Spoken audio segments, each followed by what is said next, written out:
General has fully recovered. I've read his report and the letter you wrote. Not only did you calm the crisis here, but now it's opened up new possibilities for the Empire. My employer was thoroughly impressed, and so am I. Apologies if I offended you. I thought all mages loved praise and acclaim. But it seems you did what you did, because it was the right thing to do. And for that, I commend you. Before we continue, let me explain the purpose of my visit first. As a delegate of the Empire, and a personal representative of my employer, I need to take over all administrative management of Brimstone Village.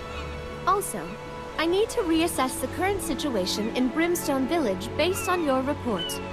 That's not to say we don't trust you, Magister Merlin, or the General, but it's because of our own requirements.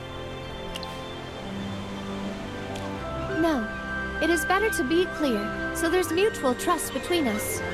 I reiterate that I fully trust you and General Hogan. However, I also need to judge the facts here with my own eyes, so I may need to conduct my own investigation of everything. An in-depth understanding of the situation will help with future analysis and strategic decisions going forward. The Empire's policy toward Brimstone Village may also change. My employer also needs other perspectives to get a complete picture of what happened here. Meet them directly? All right, let's do that. Are you two done talking, Magister? Hammy and Chippy have a bunch of things we want to tell you. All right. Let's get this done first, but make some time for us later.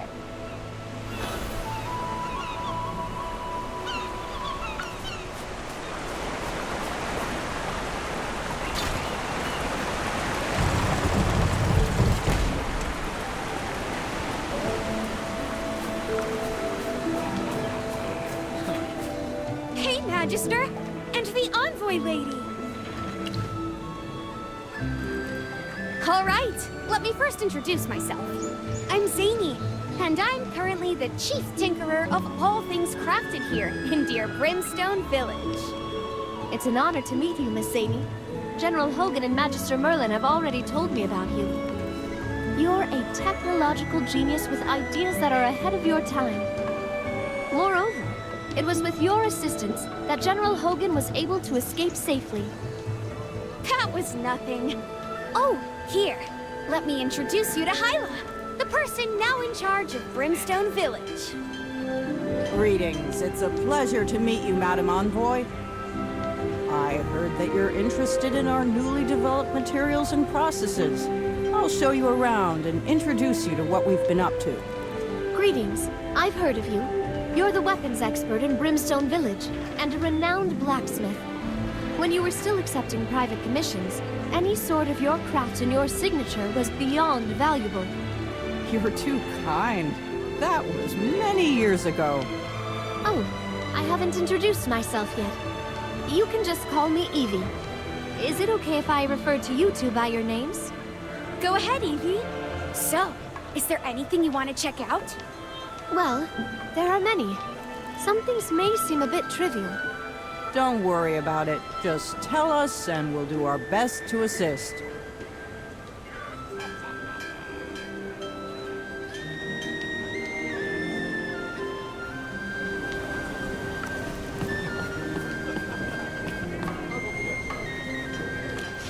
Oh, Magister! Chippy didn't expect us to be separated for so long. This is the first time we've been apart for so long. Next time we have to stay together. Although we all know that the Magister is super powerful, Hammy and Chippy will always worry. Yes, you briefly mentioned a few things in your letter to General Hogan, but it was too short. Can you give us a full, detailed account of what happened? Oh, that Alara is despicable! How could she hurt Felly? That's right! She deserves the ending she got! I can't believe dragons actually exist! What's worse is that they suffered so much. Oh, Chippy can't tell which is worse, dragons or dwarves. Was Queen Saralith a bad person or a good person? This story is a bit confusing. Well, I don't think it's possible to judge her as good or bad. Not everything is black or white. Although I had guessed that the assail came from the Dark Forest, I didn't expect there was such a complicated history behind everything. What are the assail going to do now? They're cursed, and the dragon flew away. There has to be another way. Although the Magister can use the Sylvan Tendril to lift the curse of a single person, it will be difficult to lift the curse of everyone in South Thorin. And we still have problems in Brimstone Village. Chippy's head hurts. Don't worry, Chippy. Evie is here to solve all the problems in Brimstone Village. Let's check the situation first. Yes, but why is Evie's attitude towards Zany and Hyla different from the Magister? She treats the Magister all polite and proper while being all friendly and familiar with Zany and Hyla. Because the Magister is already on the Empire's side. She just needs to show the proper respect and get things moving forward, like a coworker from a different bureau.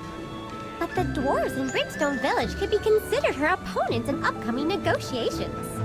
She needs to put on a smile and butter them up before they have any serious discussions. You do this a few times, and you can figure these things out quickly. Watching General Hogan talk to the dwarves helped me understand. But Chippy doesn't think that Zany and Hyla consider Evie their enemy or anything like that. With just a few words, they're treating her like a true friend. Well, dwarves are straightforward. Hyla is a very professional and technical individual. She probably has no idea what's going on. However, Zany could be hiding her true feelings. In short, we need to keep our wits about us. I think Zany should gain the upper hand during negotiations. If that happens, Evie may ask us for help.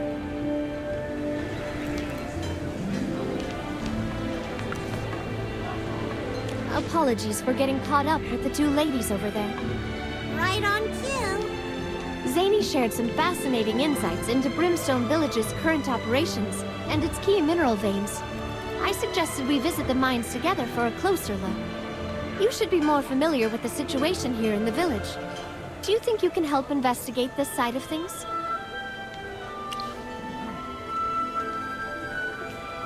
Thank you for your assistance. Here are some things that need confirming. First, how do the common folk now view past events, the resurrection of a god, and the betrayal of the Empire? Have their sentiments softened or soured with time? Second, have the primary forging materials truly been replaced as Hyla claims? Or is that merely a convenient tale to veil the truth? Third, both Zany and Hyla have spoken of recent attacks on the village. Do these assaults stem from outside forces? Or are they orchestrated from within? Yes, during our talk about the village's defenses, they mentioned a troubling rise in unexplained attacks. Apparently, one such assault took place right at the village entrance. I mean no offense in doubting them. Yet in Savannah, it was not uncommon for merchants or nobles under scrutiny to employ such ploys, crafting misfortune to stir sympathy. Which is why your insight is vital. Should these claims be true, we stand ready to offer help without delay. Your judgment, paired with General Hogan's assurances, is good enough for me. I'm leaving this in your expert hands. She says she trusts Zany and Hyla, but she still doubts them. She claims to believe in the Magister, yet invokes General Hogan's name for assurances. In Hollystone and on the way here, Evie was very nice to us. Why does she sound so sinister when you say it like that? Well, not everyone is a pure-hearted idiot like you, Chippy. Oh, Savannah and its nobles are really scary.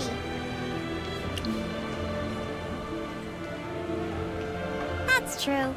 And it feels like we're working for free again.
You're that mage from the Empire. The one who's friends with Zany. Ask away. We've got nothing to hide. All right, mister. Do you recall Eldric's plan to build a temple and resurrect Helthor? I may be old, but I haven't lost all of my memories. I've been underground. Well, after all that's happened, we'd love to hear what you think about this plan now. Anonymous, huh? Well, I'll tell it to you straight then. That Eldric was a stone-brained dolt. A cocky fool who got what he deserved. Who cares about old gods and ancient empires? It's been thousands of years. Serious craftsmen and tinkers worry about technology and the future, not resurrecting the past. Look, Helthor is gone. As dwarves, we will always honor him and keep our faith in his memory. But if he is resurrected, who can say if it's truly him, or some twisted abomination of what he once was? Let's be real. Most of those who followed him down weren't there for some grand resurrection. They were just after building a temple to Helthor, or digging up Echorite. Not many of them bought into the resurrection idea. Most people in the village understood. Well, Eldric was scheming and plotting all day. The Echorite was pretty useful, but it couldn't last forever, could it? Honestly, he should have been replaced ages ago. He spent all his time blabbering about faith, just like those light bearers. Full of hot air, nothing more. Now Zany and Hyla are in charge, and I'll give them credit. Things are running smoothly enough. Still, the future feels a bit uncertain, doesn't it? I've got my worries, I won't deny it. Dropping Echorite and making us chase after this new war. Feels like we're being pushed into something we might regret. But this isn't really my field, so I'll leave it at that. All right then, I'll be on my way. And don't forget, I want to stay anonymous. Ha! What a fiery old man! But Chippy thinks his attitude isn't so different from what most people in Brimstone Village are feeling, right? Well, these folks don't know much about the old empire or magic. They just want to stick to their crafts and have no patience for all this political business. Yes, I've heard from Evie that it was Eldric who established trade with the empire and secured contracts with the royal court and the army. Though Zany's talented with her inventions, it's clear she's still a bit lacking when it comes to handling business or political matters. Well, I've noted this part down, and I hope Evie can help Brimstone Village look ahead and plan for the future.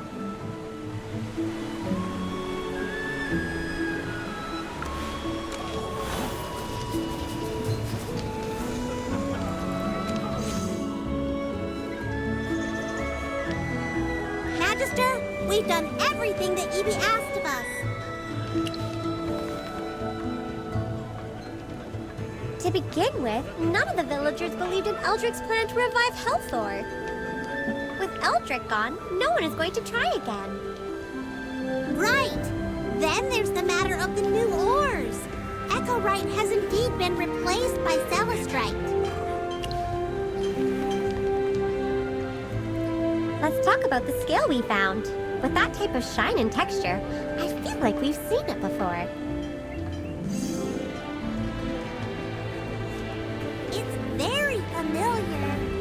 Chippy has seen it on Alari when he transformed. Magister, we need to tell Evie and Zany at once. Let's hurry to the mine. They might be in danger.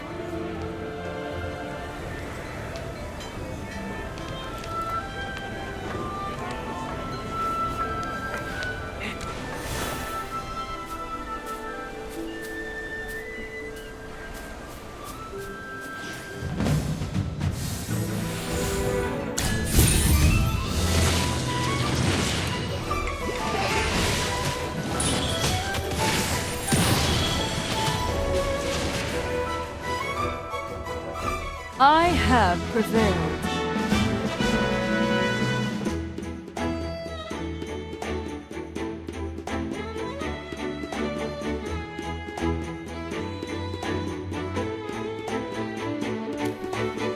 Scared me to death.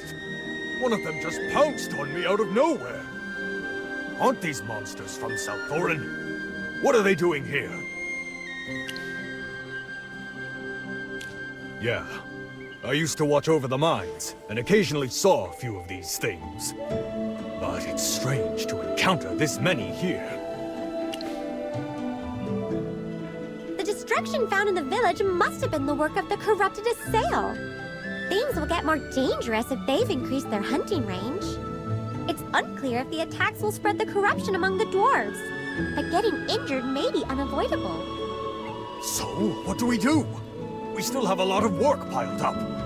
Don't worry. We're going to report everything to the envoy. You mean the Light-Bearer envoy? Okay, I guess. Just please help us.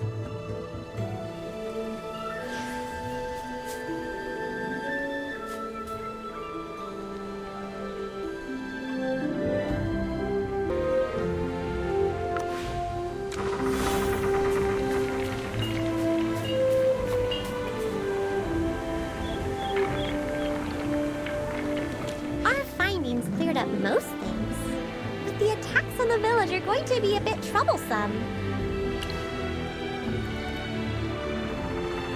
I see.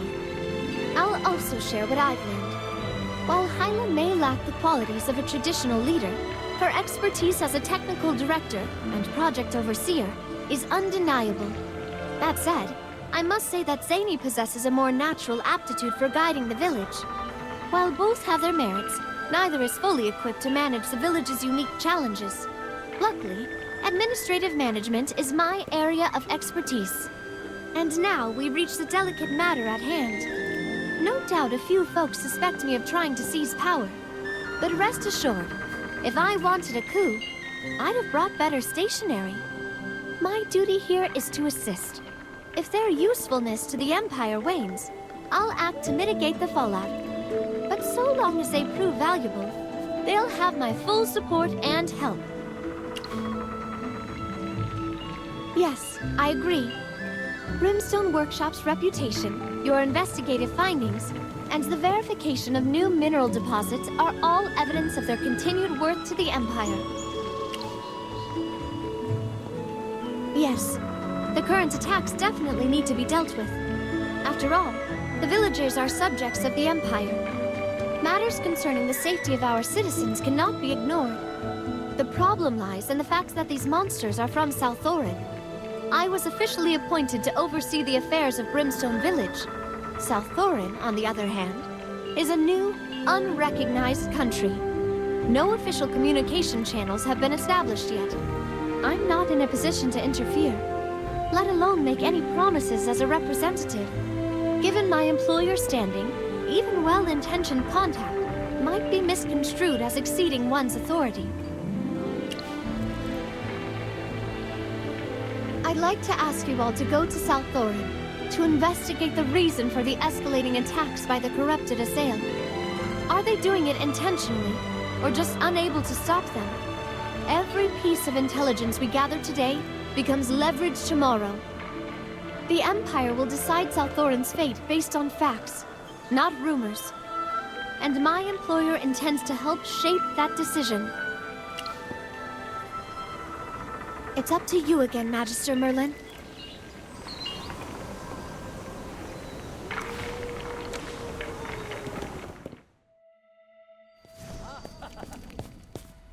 Let me go! I'm not going to serve you any longer. I'm free!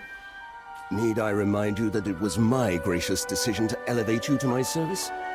Were it not for my generosity, you'd never have set foot in the Royal City. And now, you dare think of leaving? Guards! Seize this insolent wretch at once! Calm down, both of you. Yelling won't solve anything. Former lord or not, the rules are plain. Everyone's equal in South Thorin now. Servants can choose to leave. Best accept it, before you embarrass yourself. Yes, I have accepted it. Being a man of honor, I complied with the new decree. I even went above and beyond, drafting a proper contract for her domestic service. And unlike others, I had the decency to pay her wages in advance. Yet, after barely 2 days, this insolent wretch dares to flee. The contract is clear. If she breaks it, she must face penalties. I demand restitution. Madam, is everything he said true? Before the law changed, I was under his thumb for years. This is just compensation for all that time I worked for free. Besides, his contract was unreasonable. I don't accept it. They say you can actually make a living up on the surface now. You really think after surviving this dirt hole, I won't find work topside? At least finish cleaning my house first. Okay, calm down. Madam, has your curse been lifted? What are you talking about? I'm cursed? It seems you haven't read the announcement on the notice board.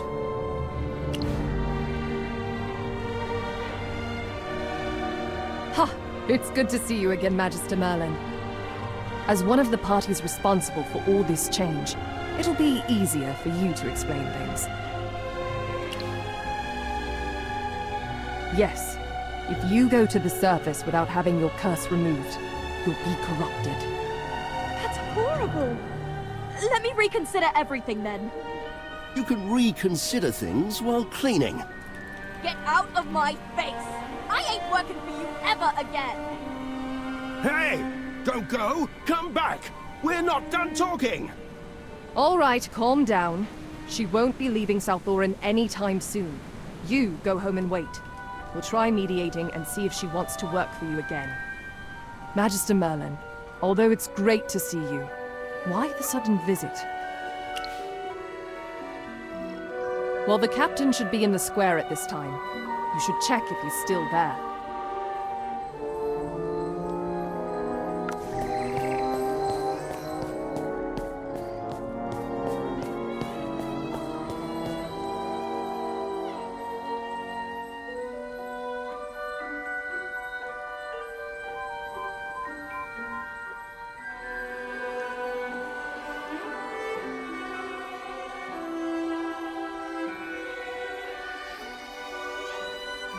Everyone, please be quiet. We'll take questions one by one. Let's start with you. You had a question. You said something about Captain Indris letting the dragon escape. That's not what I meant. I just don't know what I'm supposed to do now. It's all his fault. If he hadn't caused this mess, I'd be working my hardest trying to get into the city. Now that I want to go to the surface, he's here to stop me. What does he want me to do? Die here or something? Yes! And he let the dragon fly away! Doesn't that mean we won't have any divine dew left? Without the dew, won't all of us be afflicted with corruption? We can't live without it! And you, former lady, did you want to say something? All I know is that the situation is dire.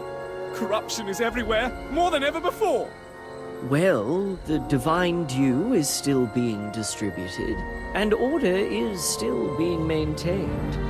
I also have not received any definite reports of increasing corruption. No, listen to me, Imperator Ravion. Many souls have succumbed to the corruption, and it takes hold faster with each passing hour. The only difference between now and before is the rationing of the divine dew. Could the dew be the source of the corruption? What? Then I'll throw it away! I won't drink anymore! I don't want to stay here! Let me go to the surface! Everyone, calm down. Keep your divine dew, or the situation will get worse. I share your concerns, truly. But in these trying times, we must stand together and not let suspicion divide us. The dragon's departure was inevitable, yet we need not despair. The divine dew shall sustain us for some time still. Our reserves will sustain us through the time required for us to lift the curse.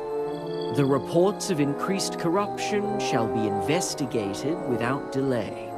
I'm dispatching my most trusted inquisitors as we speak. But you must all stand firm. Unchecked hysteria will undo us faster than any plague. Now, please return to your duties and respective posts. I give you my word that a definitive response shall follow without delay.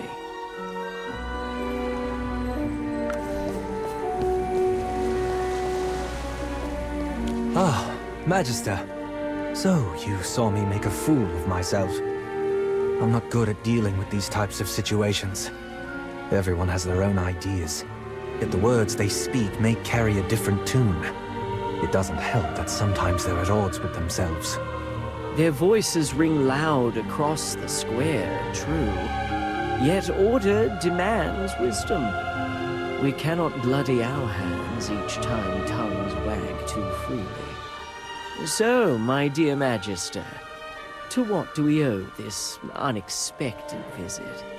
Surely not to witness our entertaining attempts at governance. How delightful that you find amusement here. Perhaps you and your familiars would care to join me on the proving grounds. I assure you the entertainment there will be far more memorable. All right, let's stop. You do the Magister a disservice. You must have important business here. Recent reports indicate a rise in attacks by the corrupt in Brimstone Village, and the frequency appears to be escalating. Yes, the corruption. One need only recall the unseemly display in the square to see how deeply it has unsettled the people. Though our forces are stretched thin, the distribution of divine dew continues without delay. The rise in corruption is concerning, but we have not let it surpass our ability to respond. Our true concern lies elsewhere. After relaying my observations of the surface to the assail, many of them developed a strong yearning for the world above. Despite repeated warnings that the curse must be lifted before any can venture to the surface, they remain deaf to reason. The people interpret our prudent advice as coercion. Our honesty seems only to fuel their distrust. It's beyond comprehension. Taking advantage of the lack of guards, many people ignored our warnings and went to the surface on their own. As a result, their curse took effect, and they soon became corrupted. The address in the square was intended to calm the public, to persuade them to exercise patience until Indris can present a remedy for the situation. Yet I fear our counsel goes unheeded. Even now the Whisperers weave their dark tales. They say this is the surface's eternal curse, that we are fated to dwell forever in these sunless caverns. Some even dare to reminisce publicly about my mother's reign, longing for those simpler days when blissful ignorance passed for peace. They clamor for rights and freedom, yet flee from obligation. Such is our nature. But let me be clear. Should anyone dare drag this kingdom back into the shadows of the past, they will learn the weight of my resolve. No true tomorrow exists for the assailed until this curse is lifted from our bodies. Ah, yes, the Sylvan Tendril. Sage Tasso's ancient relic that purified Indris and Feli from the curse. This is the crux of our dilemma. A single Sylvan Tendril, and you alone capable of wielding it.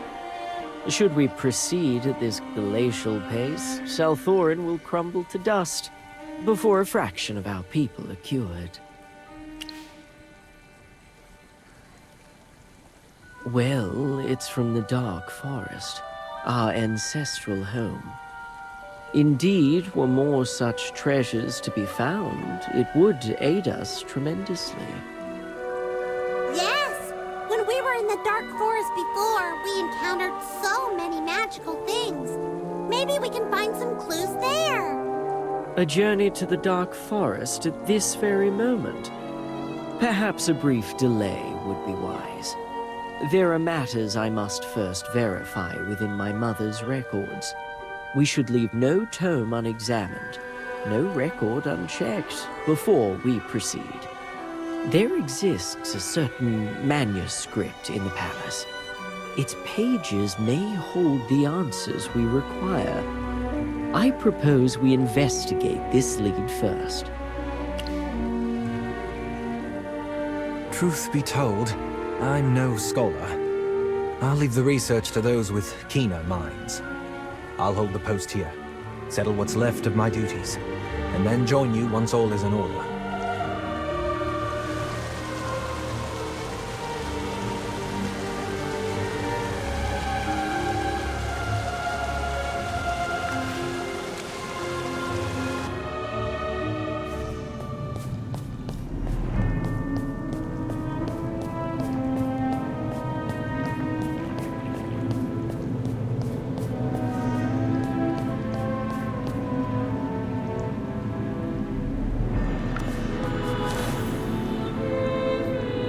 For the record, my mother possessed a temperament so composed it bordered on frigid, and the words on the manuscript reflect her stark iciness. Though it may appear detached to the untrained eye, this manuscript represents, by my mother's standards, an astonishingly biased, distressingly passionate, and bitterly resentful outburst. This, in turn, proves that my mother's hatred and resentment were unlikely to be false. Of course, this is my mother we're talking about. Even in her own diaries, embellishments and half-truths are a given. Well, I was already aware that we share a common lineage with the wilders of the Dark Forest. This curse and our long exile is also not new information. However, I must confess that the revelation of Misati herself casting this curse was quite surprising. How could a god so exalted and revered stoop to cursing her own descendants? To banish them from her domain? However grievous their transgressions, this manner of divine retribution strikes me as unorthodox, to say the least. And in the manuscript, my mother's intense discontent reads as nothing short of righteous indignation, almost as if she had been wronged. Is this the reason my mother mentioned? What exactly happened in the Dark Forest? To think they were condemned for protecting their homeland? No, this reeks of some deeper intrigue. The truth has always been buried beneath convenient lies. If you ask me, a goddess in her righteous fury could have simply obliterated them outright, or, at the very least, commanded her faithful to carry out the judgment. But instead, a vicious curse was cast. Yes, why do it in such a roundabout way? If the gods wield power beyond mortal comprehension, why resort to something as petty as a curse? This reeks of deception. Indris, I have a task for you. What are you scheming? This matter demands immediate attention. You need to personally venture into the Dark Forest and uncover the truth. The curse was lifted from you, and you alone may walk the surface world. This makes your duty clear. Yes, your help would be invaluable, Magister. This matter concerns the survival of our people, and I'll be in your debt once again. Well, your debts are no concern of mine. You make sure to settle your own affairs, like a proper gentleman. I'll leave the safety of Salthoran in your hands. Yes, yes, understood. It's time for you to be off.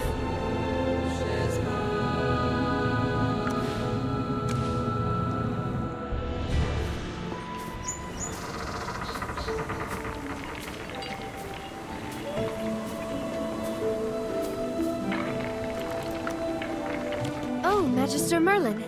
I see you've brought a distinguished guest. Would you do us the courtesy of introductions? It's a pleasure to meet you, Captain Indris. Since the Lightbearer Empire and Salthoran have not yet established formal diplomatic relations, I appreciate this opportunity to talk as private individuals. Please just call me Evie. I'm curious why you're here together. Salthoran is currently dealing with an increasing number of the corrupted. We believe that the recent attacks on Brimstone Village are related. So you're saying that the current attacks are just a precursor? There could be a sudden mass attack of these crazed creatures pouring out from the ground. That's too scary to imagine. The reality is that Brimstone's defensive capabilities are woefully inadequate. Even the heroic Order would struggle against a threat of this magnitude. Well, this is a win-win situation, isn't it? I'll leverage every resource at my disposal to help. What do you need? So you're planning to go to the Viduso Mountains? You can use my ship if you want. You've been on it. It's faster and more reliable than most ships. For an urgent mission like this, time is everything. And she'll serve you well. I'll be staying in Brimstone Village for a while, so you can use my ship as much as you like. I hope your efforts will soon uncover a means to break this curse, so there is peace and security for both sides. Thank you, Evie. Salthoran won't forget the Empire's help. We're deeply grateful.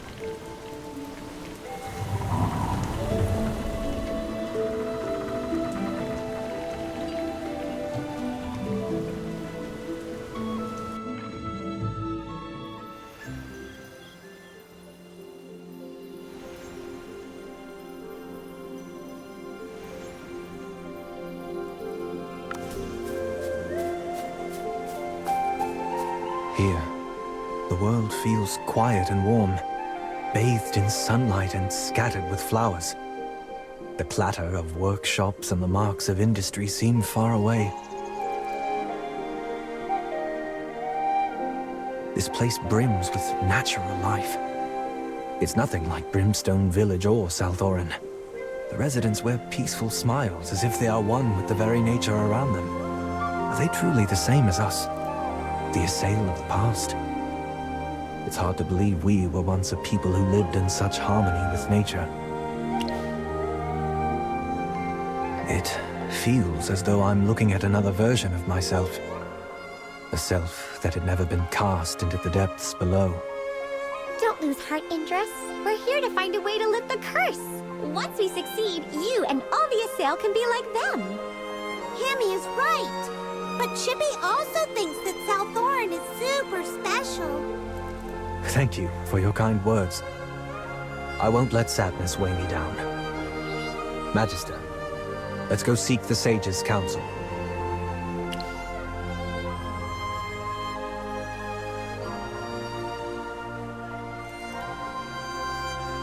Spirit Mound. What manner of place is this? Oh, it's an altar to the Deer Spirit. A sacred place where the Deer Spirit once appeared. I recall that during the crisis of the Lucent Tree, the Magister and Lorsan sought guidance from Asarti at that very spot. Oh, Indris can go directly there and ask the Deer Spirit. We can solve the Assail problem in no time. Things aren't as simple as they seem, Chippy. The last time the Deer Spirit showed herself was because the Lucent Tree was damaged, and that was nearly catastrophic for the Dark Forest. Yes, the thoughts of the goddess are hard to grasp. Rather than rely on uncertain miracles, it's wiser to consult Master Arden first. I hope that the sage's understanding of history can provide guidance to the Assail clan.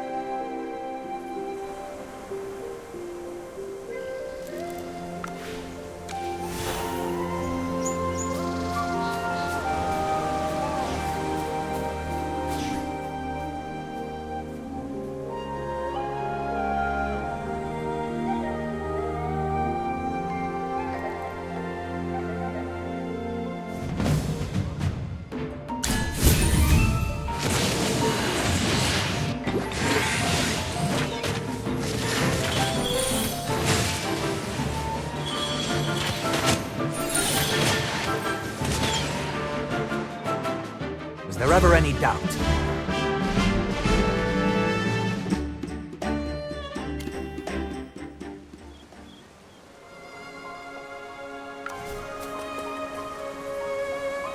At Alona's warning, I came swiftly with Brian at my side. I did not expect to find you here, along with our new guest. A guest in your company who managed to startle Miselind.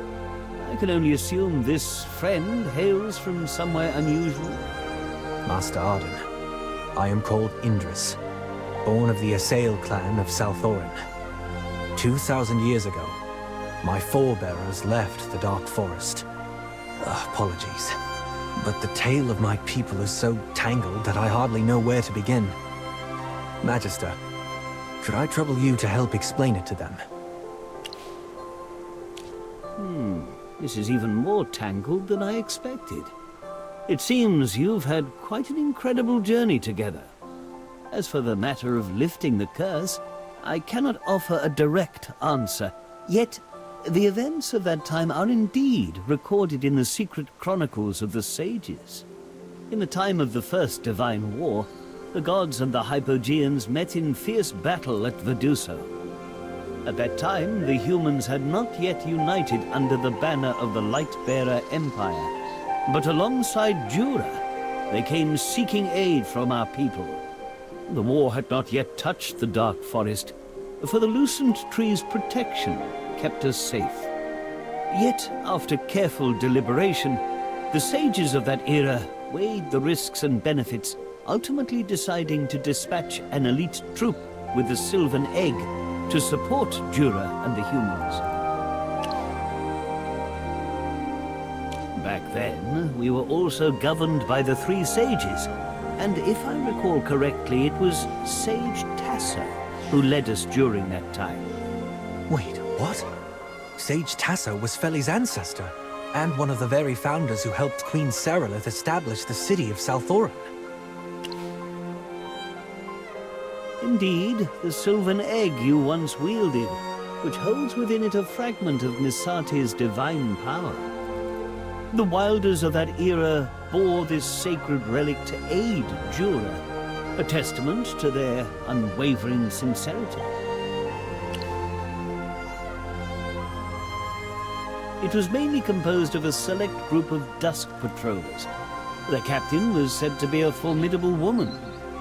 A formidable woman? I cannot think of anyone else more formidable than Seralith. Our chronicles do not go into detail, but based on your history, it could be her. The battle unfolded with little difficulty, and Jura swiftly sealed the remaining Hypogeans. The Wilders, who had gone to offer their support, returned home unscathed. However, the Hypogeans infected the Sylvan Egg with a parasite. Master Arden, you never mentioned any of this. Scared you, didn't I? But yes. Oh dear, it seems I've startled our guests as well. Magister Merlin might get the wrong impression about us Wilders. To be honest, we're all scared by what you said. It's not the time for jokes, Master Arden. Let's get back to what you were saying. I've never heard of the Sylvan Egg being infected by a parasite. A few remember this chapter of history, and even the records speak of it only in passing. It is said that Misate, upon learning of the parasite, was enraged and personally severed the tainted part. Thereafter, A curse befell the Wilders who had the Sylvan Egg and took part in the battle. You should already know the rest of the story. In theory, if that part has not been wholly infected by the Hypogeans, it should yet hold a fragment of Misati's divine power.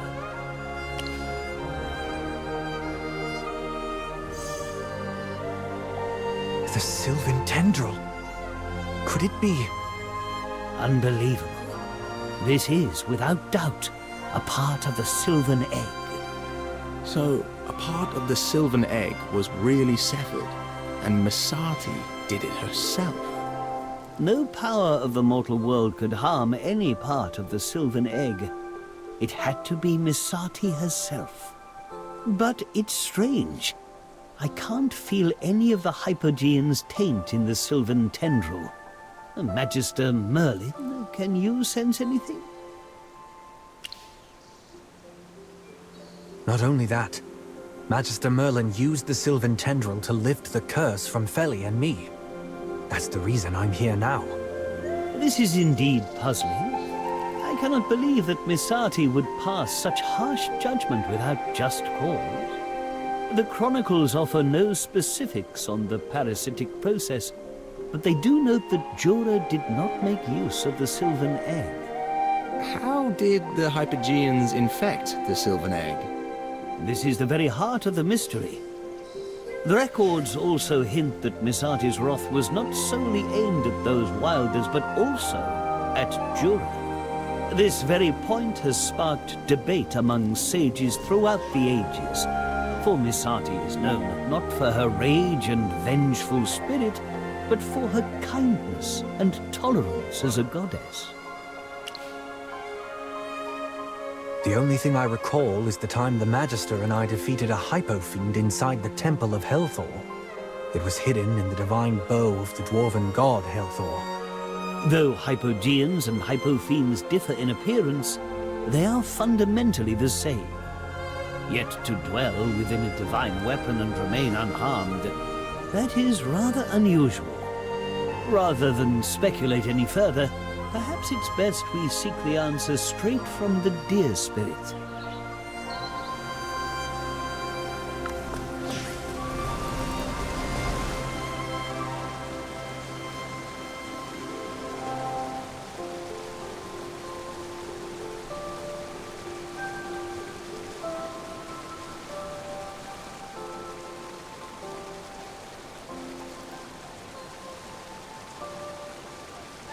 Though the curse has been lifted, he remains barred from stepping onto the Spirit Mound.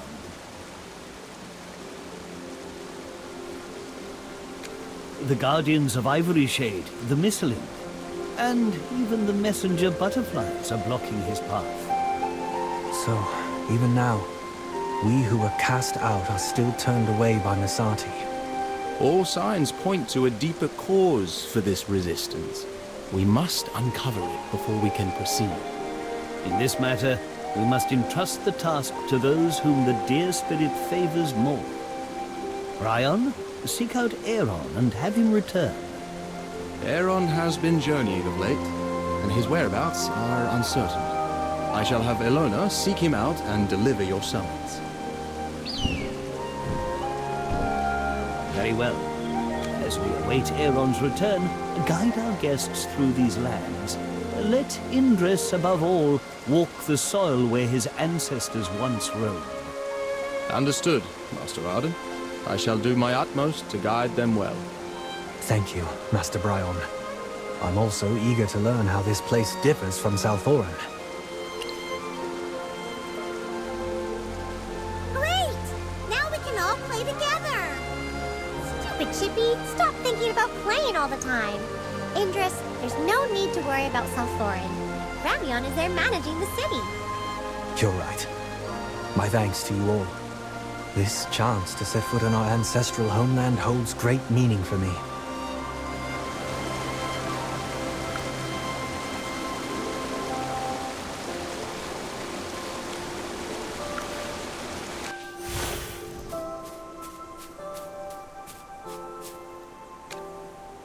How could you let all the ducks run away?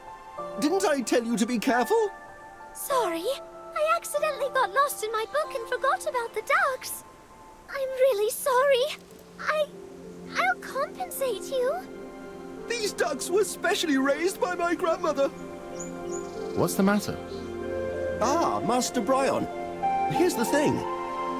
I brought my ducks up here to the mountain to let them run around, but something urgent came up. So I asked this young lady to help look after them. I was so focused on reading that I didn't notice that they all escaped. I just thought they got tired of quacking and quieted down. It was only when the guard returned that I realized all the ducks were gone. I see. The ducks couldn't have gone far. I'll listen for them, and you all can herd them back. Why are we chasing ducks around? Didn't we agree to take Indris around Ivory Shade? Yes, this is all part of the tour, giving you a taste of everyday life here in Ivory Shade, and a glimpse of what I do as a Wind Whisperer. This is a part of what I wanted to show you, Captain Indris. As a Wind Whisperer, I lend my ear to the wind's murmurs and trust in Alona's keen eyes to watch over the dark forest and all of Medusa.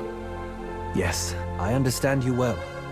Keeping watch, making arrests, and settling disturbances are also part of my duties in my own city. No way! Your jobs are completely different! Why are they talking like they have the same job? All right, they need to stop talking and focus on the ducks. Yes, I agree. But how did we end up herding ducks?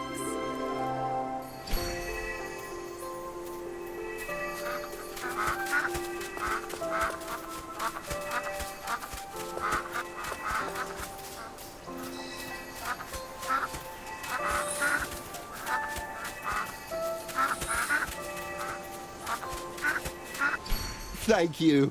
All my ducks are safely back. A person must tend to their own ducks. Hand that duty to another, and you invite failure. Yes, I understand now. It was my own fault. I need to be more careful. I'm to blame as well. I meant to help, but I ended up making things worse. Yes, if you wish to read your book, you should have turned him down. But if you choose to help, then you must bear the weight of that choice. To refuse burdens you cannot or will not bear, that too is a form of responsibility. Yes. In the future, I will be more serious about requests and promises. Ducks are really strange creatures. I had thought that they would be fierce, but they only quack. You don't know, Indris. Some ducks are mean. If you're not looking, they'll peck at your fur and take a chunk out of your butt. Still, I would have expected the young woman who failed in her duty to face a harsher punishment. What do you mean by punishment? Entrusted with the care of private property, she must be a trusted subordinate. Yet, this lapse was clearly the result of her own negligence. Although the loss was minor in the end and you stepped in to mediate, I thought she would face harsher consequences for her mistake.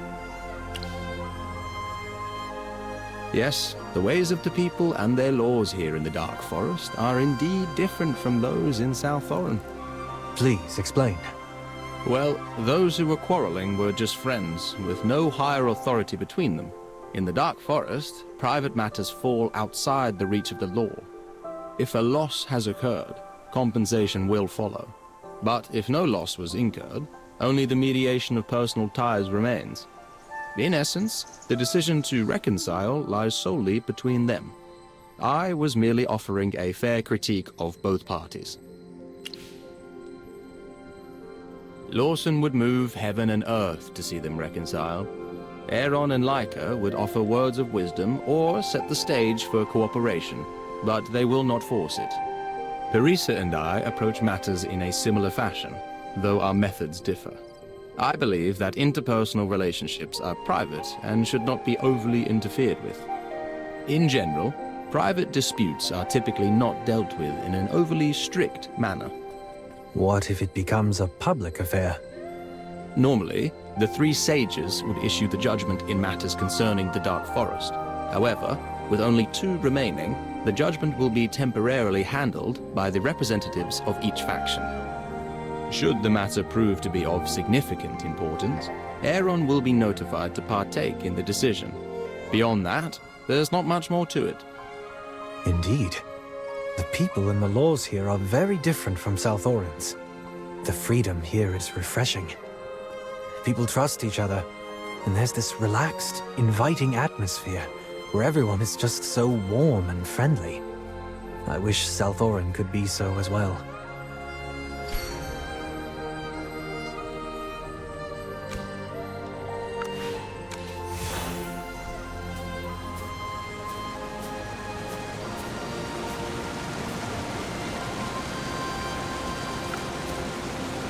I've already said there's limited space in the warehouse this year. Offering amounts must be reduced or substituted for something else. It's all a mess, and there's simply no room. We've already reduced the number of offerings this year, but we still need some as backup. Otherwise, if something goes wrong, we won't have any tribute to offer. If they can't be stored in the warehouse, they're all going to go bad anyway. What's going on? Ryan, come tell us what you think. Like and the others propose that we should leave space in the warehouse for a proper rotation of offerings.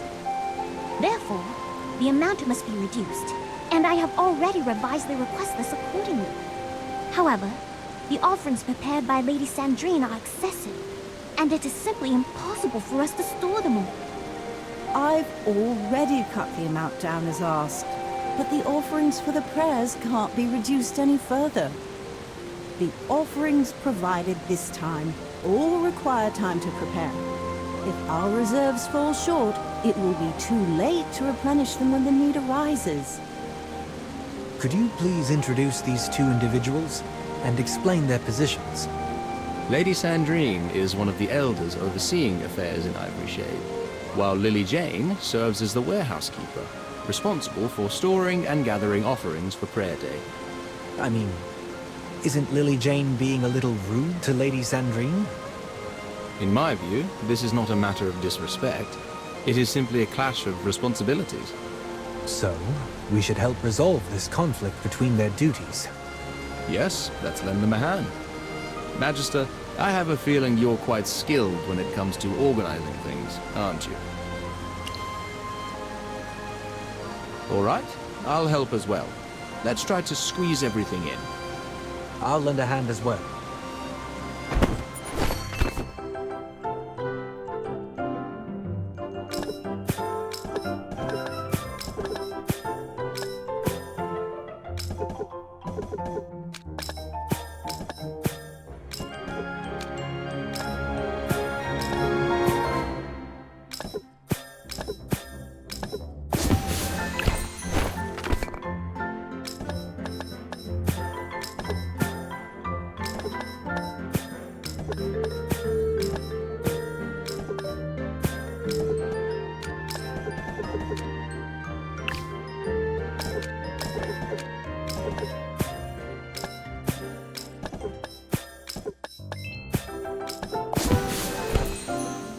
Amazing! Everything's been stored. Not only were the extra offerings put in the right places, but we also cleared up more space. I must say, I've learned quite a bit about organizing. My apologies, Lily Jane. I shouldn't have prepared so many offerings without consulting you first. No, I should apologize, Lady Sandrine. I was too impatient just now. Let's compare our lists later and see if we can adjust the supply. It seems like there is no need for mediation here now. I'm a little curious, though. What celebration and offerings were they referring to? Ivory Shade is a sacred place, especially cherished by Masati. According to legend, it is a paradise created by Masati herself, a sanctuary cut off from the outside world, untouched by war or suffering. The deer spirit is the mortal incarnation of Masati, and from time to time, it graces this land with its presence. The wilders here, grateful for the deer spirit's protection, gather at the spirit mound on Prayer Day to present their offerings. The people of Ivory Shade believe that through devoted service to Masati and faithful adherents to the laws of nature, they shall enjoy everlasting peace and happiness in this land. So, the goddess who doomed my people is seen by yours as a beacon of kindness and grace. Perhaps if the Assail never left, we would be carefree believers of Masati.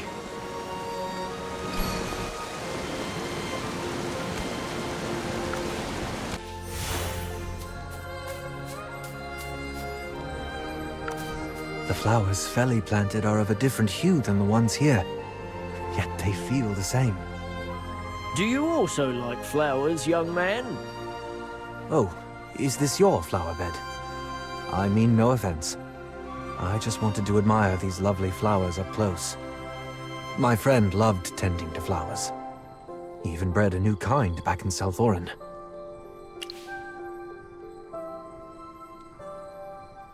In a place that harsh, how can such lovely flowers bloom?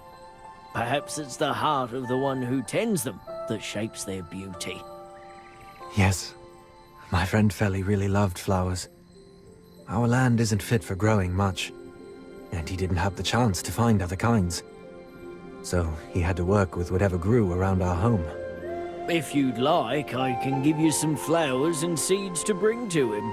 They're treasures I've raised with great care, and no others like them exist. These flowers are hardy and can grow almost anywhere. They're not just lovely to look at, they also have healing and culinary benefits. He's no longer with us. Oh, apologies. I didn't know. Don't worry about it. I'd love to take some back to South Oran to show the people. The only thing is, I came in such a hurry that I didn't bring anything of value to offer in exchange. I don't need anything in return. I make friends through my flowers, and if the flowers I nurture can spread to new lands, that would be the greatest gift I could ask for. But they've been so carefully cultivated, and it wouldn't be right to take them for free. I'm not a merchant, only a gardener. To me, the true value has never been in money. The love for flowers, the act of nurturing them, the happiness they bring to others. The sunshine, the moonlight, the wind and the rain. All these simple, beautiful things are priceless treasures to me. Under the watchful protection of the ivory tree, I know that I will be able to nurture many more species of flowers, each more wondrous than the last. Please tell me about the ivory tree. It's the great weaving tree you see before you. This guardian tree provides nourishment to the creatures around it, watching over everyone and everything with care. My garden thrives within the blessed reach of the ivory tree, which is why I'm able to cultivate such unique and special species of flowers. I understand. Thank you for the seeds. I'll take good care of them. If Feli was still here, he would definitely feel very happy. This place is really different from what I've imagined. I knew this place would be unlike South Oran, but the reality still took me by surprise. Everything here is so relaxing and free. There is tension as well, and disputes are not uncommon here. Even we, in our best intentions, are not immune to the flaws of selfishness, jealousy, deception, and harm. Yes, but life isn't driven by suspicion, panic, or hatred here. If only the Assail had always been loved by Masati. Perhaps we would have known a life like this. Apologies for my moment of weakness. If you don't mind, I'd like to take a closer look at the ivory tree. I'm quite curious about the guardian tree the gardener spoke of. Please go ahead.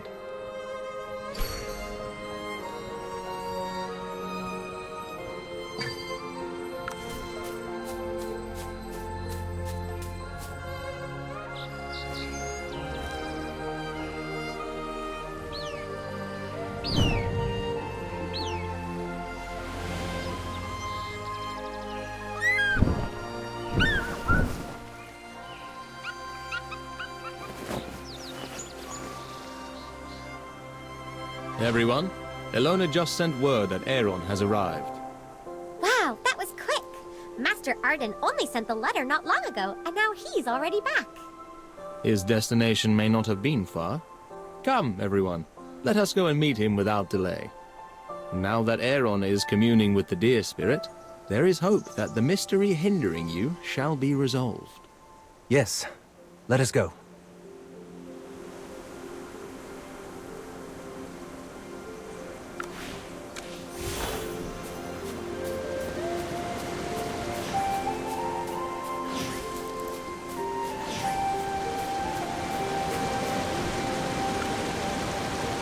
Long time no see, Magister. Oh, Chippy and Hammy are here as well. Thank you kindly for your efforts, Brian. Ah, then you must be Captain Indris of Sarthorin. Well met. I am Aaron. Please, just call me Indris. And thank you for coming all this way. Master Arden has explained your purpose in full. Given the urgency, I won't take up more time with pleasantries. Something strange happened just now. As Indris arrived, I felt the deer spirit's anger, laced with deep pain and betrayal. Betrayal? Is it because I'm an assail? Not entirely. Your presence seems to have stirred something forbidden. The deer spirit's emotions shifted in an odd way, as though she recalled a past she wished to forget. It's hard to say for certain. I do have another theory, though. While you were exploring Ivory Shade, I took the opportunity to review more records. There have long been rumors of a rift between Misati and Jura. Perhaps this anger stems from that conflict as well. Regardless of the truth, I cannot ignore the will of the deer spirit. There must be a reason the Assail were marked as outcasts. So, Indris, you arrived with the Sylvan Tendril, claiming to seek a way to save your people. Before I offer my aid, I must first uncover the truth of your nature and intentions. What must I do? I believe a person's true nature is revealed most clearly in battle. Memories are fragile, stories are often distorted, and words can fade. Only in the crucible of battle can we truly touch each other's souls. When two souls give everything they have, their true selves are laid bare. I need to determine whether you deserve Misati's forgiveness, and if you are worthy of our trust. I respect your judgment, Magister, but that's not enough. The deer spirit's response cannot be ignored. I must witness this firsthand. Thank you for speaking up for me, Magister. However, Aaron's suspicion is not without reason. Sarthorin's future is at stake, and relying on the goodwill of others is not enough. I will earn his trust through my deeds.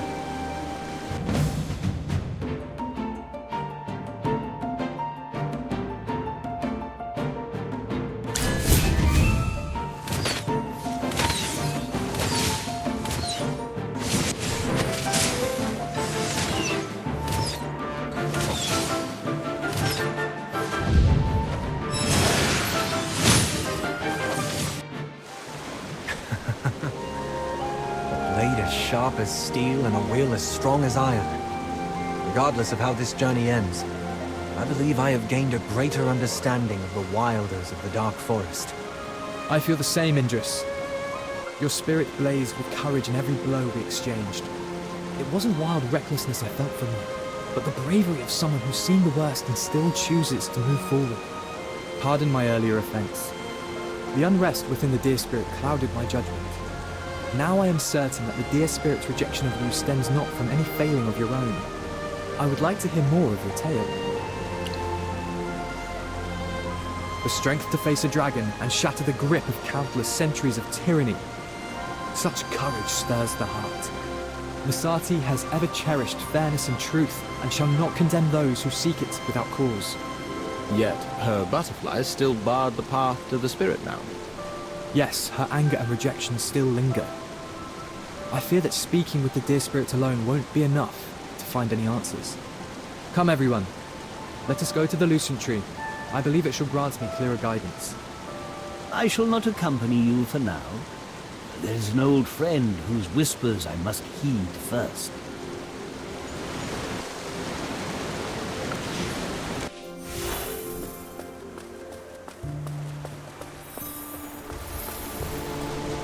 So, this is the Lucent Tree. a sight to behold. Indeed, this is the Lucent Tree, the very heart of the Dark Forest, the sacred tree blessed by Misati herself. Now I shall commune with the Lucent Tree and await the guidance of Misati. However, it takes some time to communicate with the Lucent Tree. I don't mind waiting. My people waited 1,000 years to learn of the curse. A little longer means nothing now. Rest easy, Indris.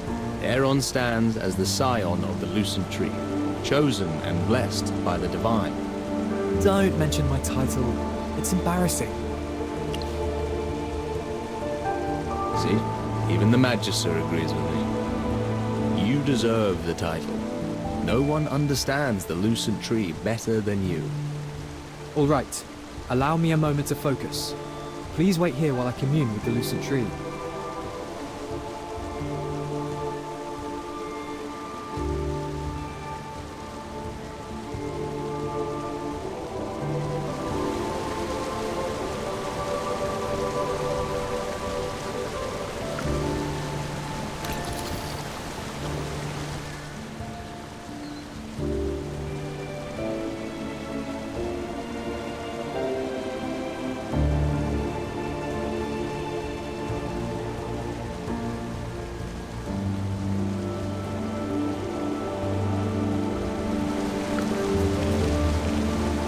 First and foremost, Misati's anger stems from the defiance of her sacred will.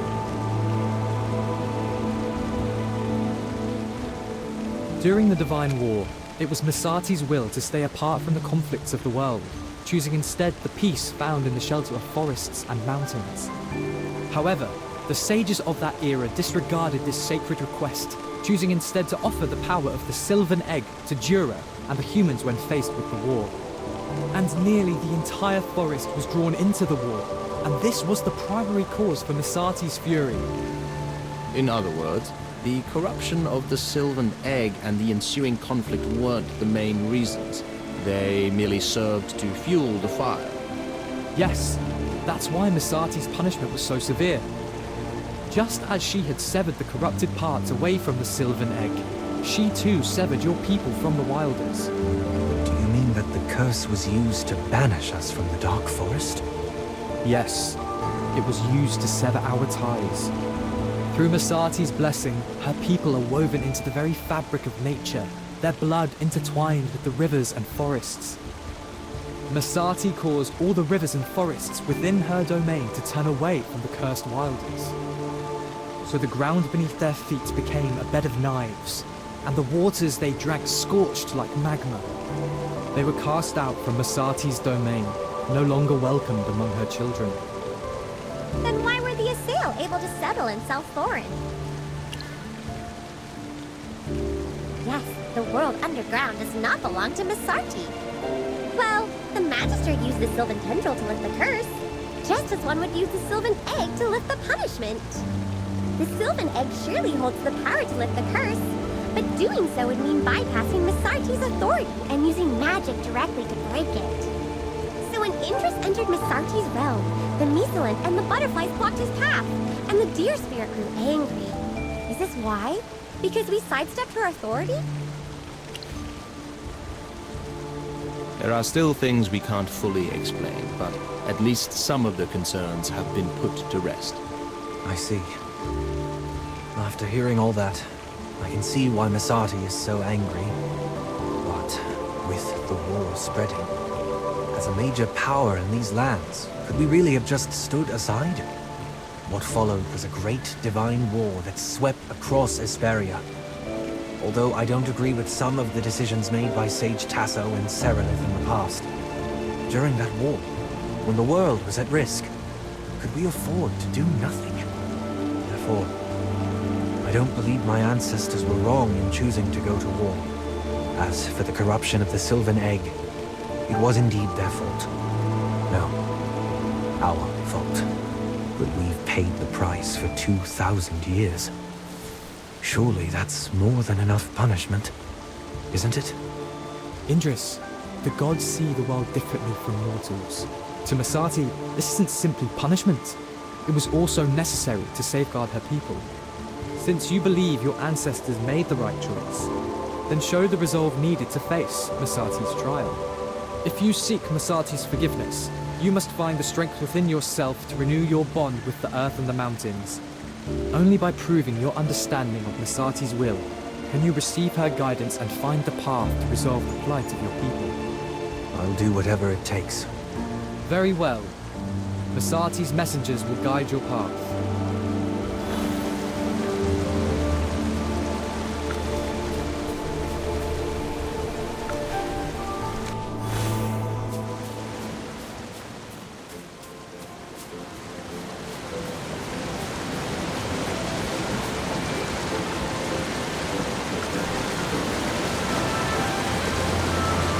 Before you came, the Terran River had already carried the dear spirit's message to me through its current. Banished one must enter the river. Let it wash over his journeying body. Cleanse what's been tainted. Reconnect what was once severed from the water's flow. The Terran River is merciful. It will lift him gently. But if it rejects him, no, it won't. I will find another way if needed. To truly reconnect will be painful, like reattaching a severed limb. You'll have to endure the pain of the water and open your heart to it. No matter how painful, I'll accept it. There's one more thing. The river judges your heart.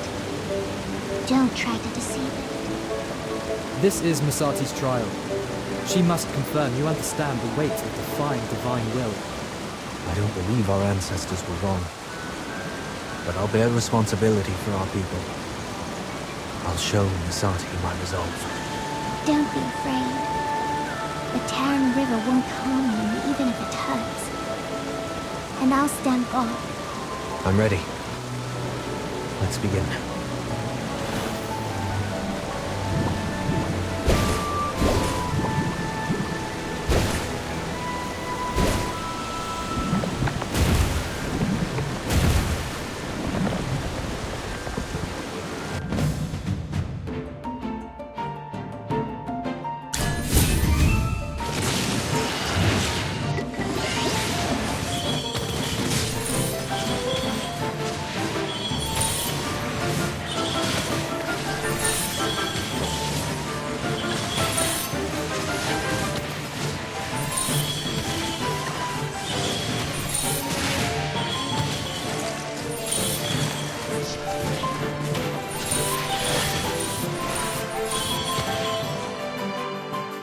Nothing to be afraid of.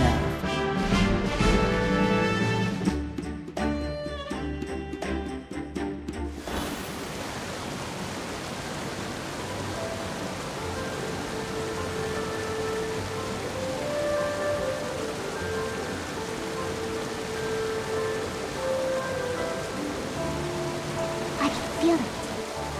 Your soul and the river. Your blood.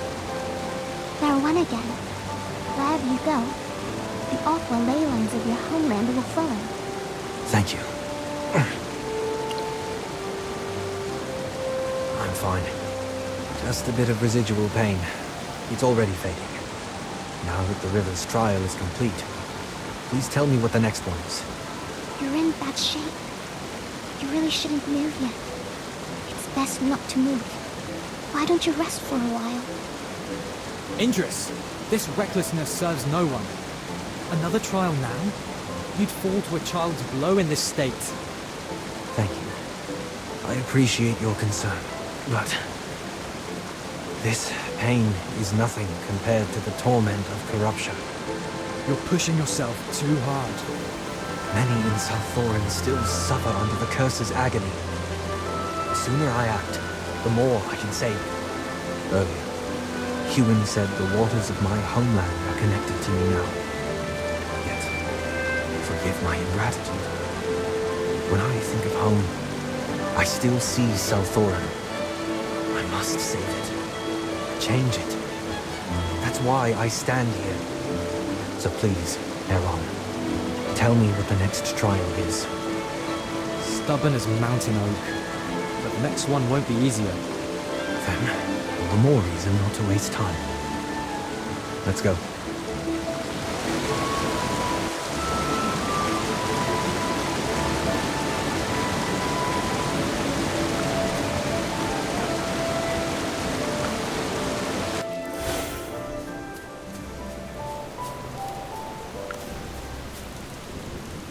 The dear spirit has witnessed your deeds and reveals your next path. She will now lead us to the next trial, bonding with the geo-ley lines. To connect with the aqua-ley lines, he soaked in the river. So to bond with the geo-ley lines, he doesn't need to bury himself, does he?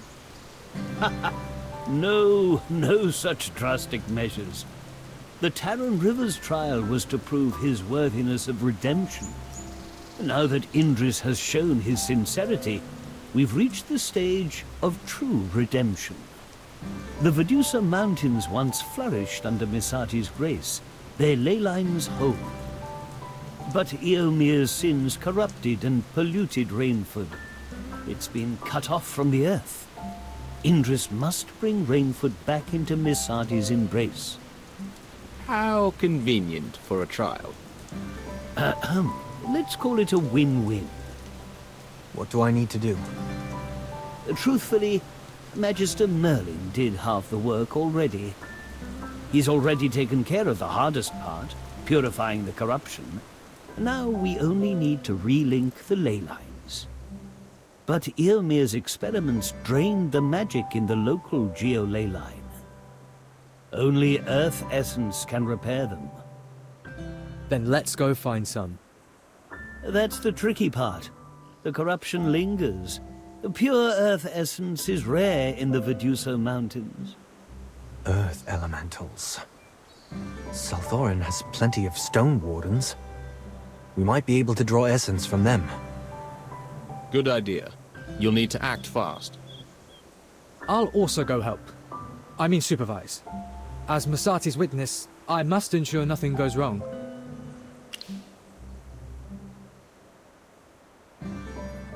I won't interfere. This is Indris's trial. I'm just observing. Please go ahead. I'll start locating a site where we can reconnect the geo-ley lines. Also, Merlin, I might need to borrow your familiars for a bit. Restoring the local connection is only part of the work. I plan to use this opportunity to reorganize the entire ley line structure here. If this can mark the beginning of Salthorin's recovery, we can deepen this region's harmony. Bryon can handle outside surveillance, but your two familiars have impressed me with their understanding of the local ley lines.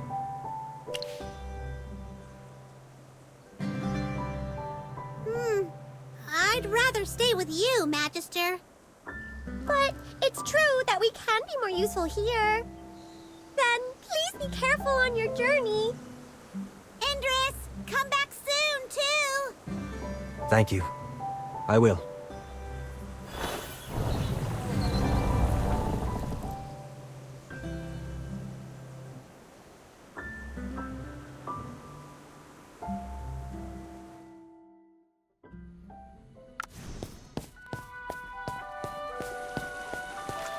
I thought I'd seen everything in my travels, but Salthorin is unlike anything I've known. Its architecture doesn't resemble the Dark Forest. It actually reminds me more of the Lightbearer Empire. We build with trees, shaping homes to nature's flow. Not like this grandeur. Salthorin was built with help from the dwarves. That may explain it. As for grandeur, perhaps it reflects a belief in order and structure. Order? That's an interesting way to put it. In the Dark Forest, nature is our order, not walls or roads. Yet seeing Salthorin now, compared to what you described before, I just wish I had more time to learn about your home. This trial leaves me no time to show Salthorin properly. But if the curse is lifted, I'll take you through every street, every corner of my city.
victory, the glory of which belongs to each and every warrior.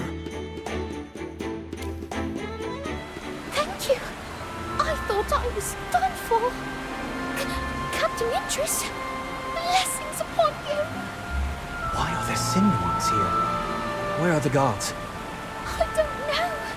I thought this area was safe. Ravion wouldn't neglect his duties. Either the guards are stretched too thin, or the corruption has gotten worse than we feared. Go find Ravion and tell him clearly what happened, and that you saw me. Yes, right away. That creature we fought, was that a corrupted assail? Yes. First the scales appear, then the limbs twist, and then reason burns away. They become monsters. That? Compared to that, the pain from the Terran River is nothing.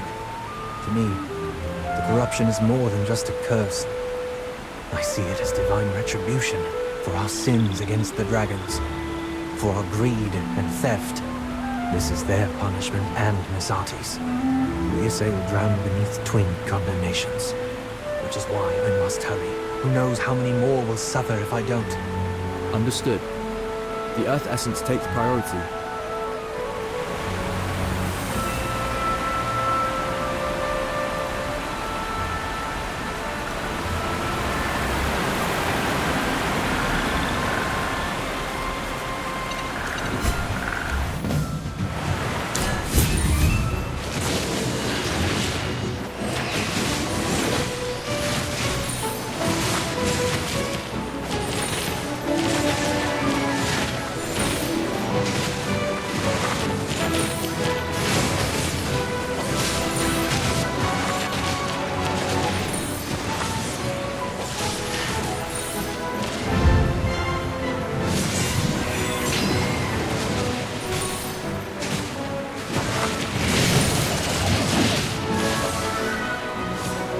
Nothing to be afraid of.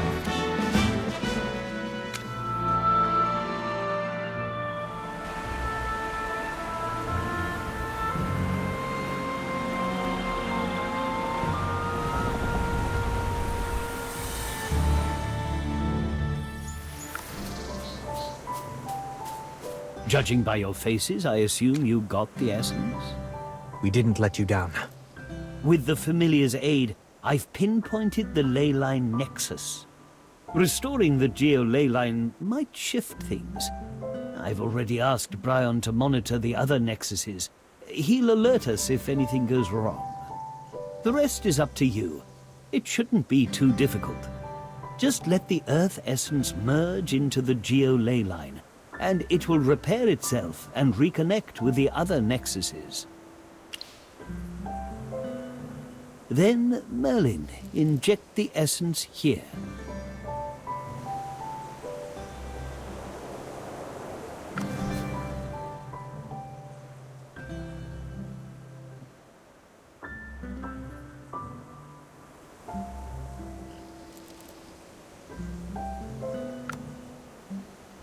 By all logic, Earth Essence should be naturally drawn to ley line nexuses. The moment it senses one, it ought to merge right away. Especially here, where the ley line's dried out. This kind of place is usually perfect for restoring balance. So, why isn't it reacting? That would explain it. Coming from a different ley line, it can't immediately repair something it's never been part of. If that's the case, we'll need someone to act as the bridge, establishing a blood connection before the Earth Essence flows into the ley line nexus. A bridge?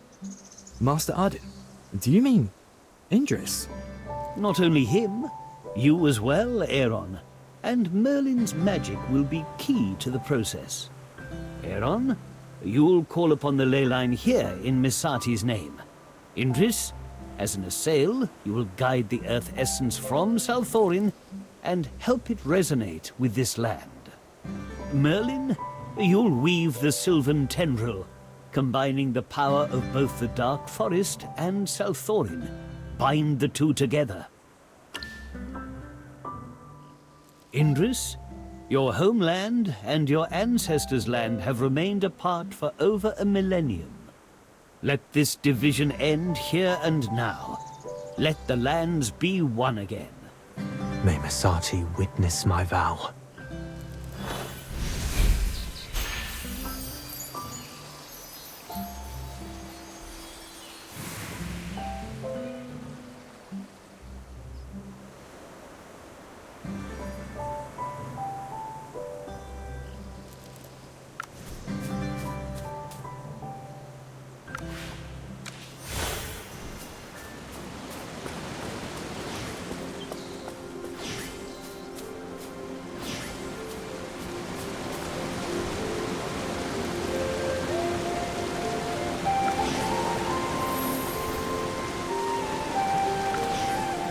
The trial has ended.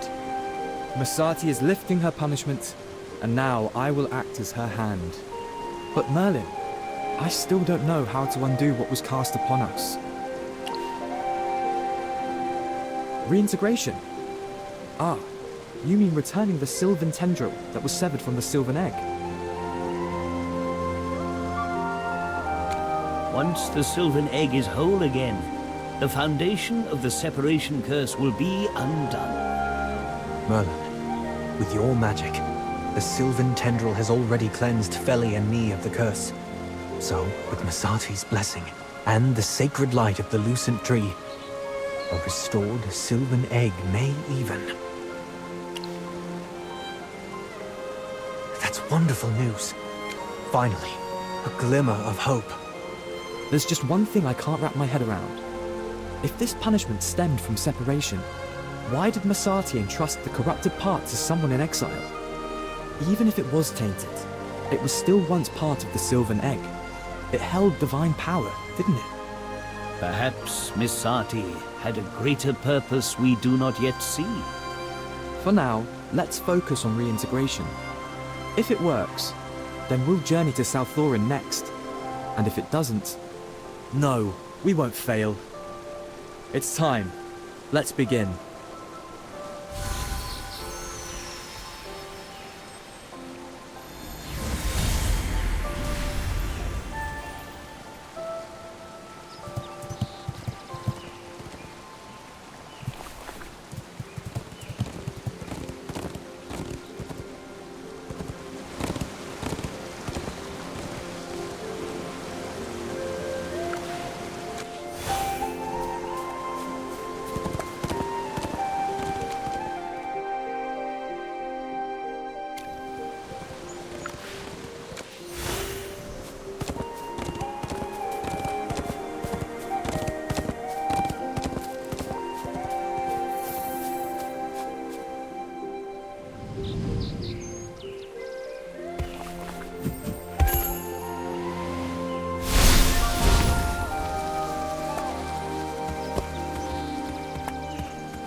This can't be real.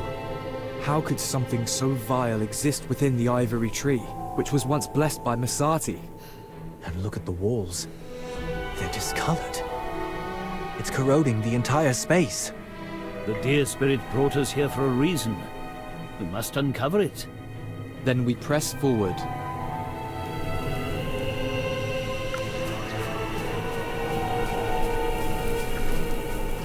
This presence, it reeks of a Hypogean. Magister, you mean this Hypogean is the same one that infested Eclipsion? That would explain it. A hidden space under the Ivory Tree. A Hypogean aura matching South Thorin's corruption. This Hypogean must be the very same one that once tainted the Sylvan Egg, or rather a part of it. Master, are you saying this is the corruption Masati purged from the Sylvan Egg all those years ago? Exactly. 2,000 years ago, a Hypogean clung to the Sylvan Egg. Masati tore away the corrupted part, but she didn't completely destroy it. A part of it split off and manifested as a Hypofiend.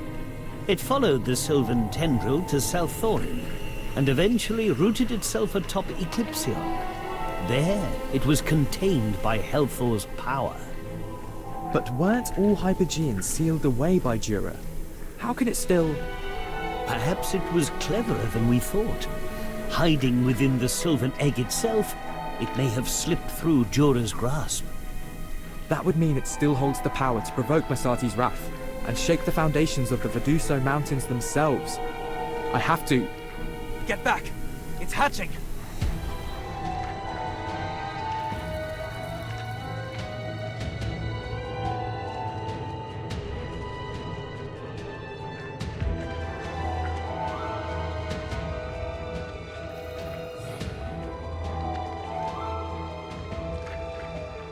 I am reborn again.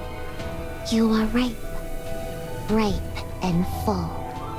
I, Saida, must feast. I must grow. No more cages. I must spread. Vile Hypogean. So you were the one who tainted the Sylvan Egg. It throbbed with promise. It sang to me. It was so rich. I took what I needed. So it was you. The one who forced my people into exile. She's within the ivory tree. If she breaks free, every living thing in the Veduso Mountains could be wiped out. In Masati's name, I will end this.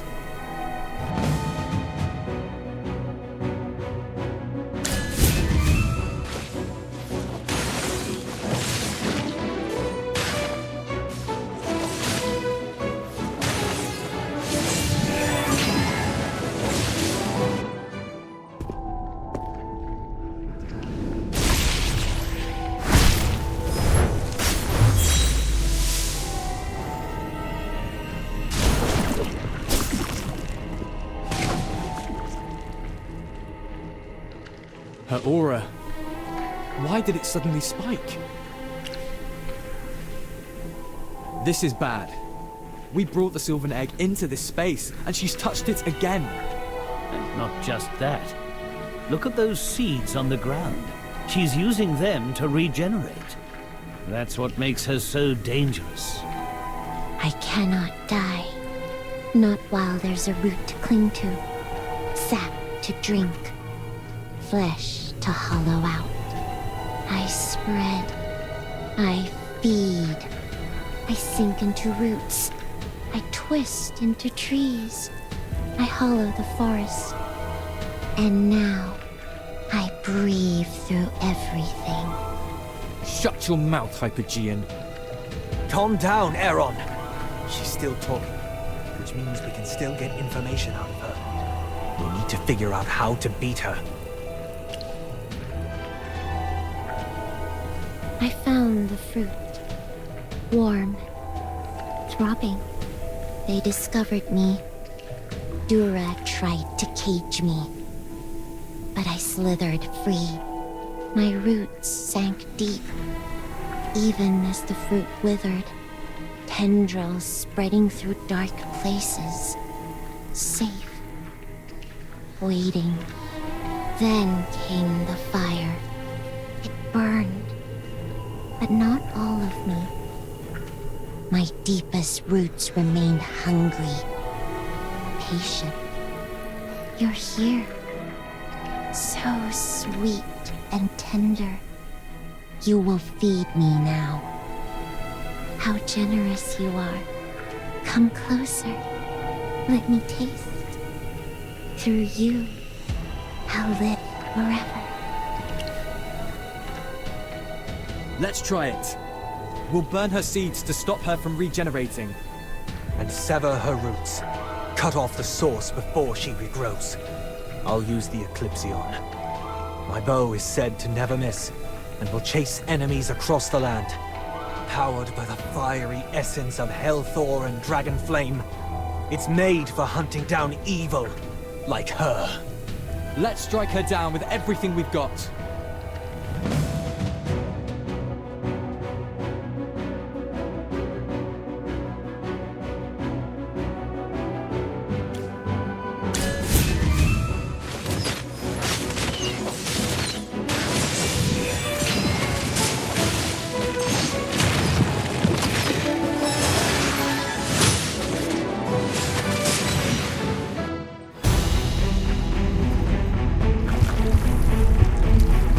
Rebirth. Once again, I seek to rise anew. She's about to be reborn. No, she'll never be killed this way. Sustenance. Sustenance. You all are my sustenance.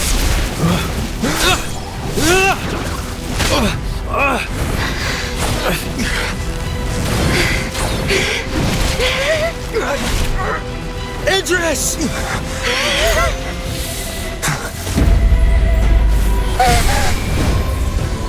Dear Spirit.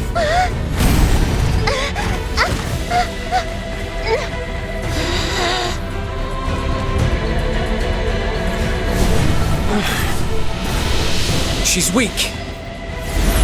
Let's put an end to this.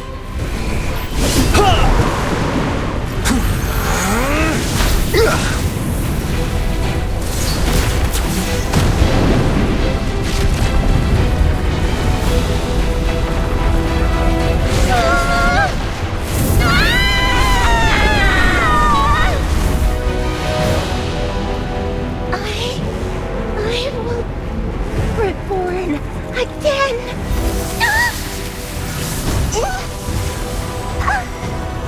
The Dear Spirit has seized her power. Seal her, now!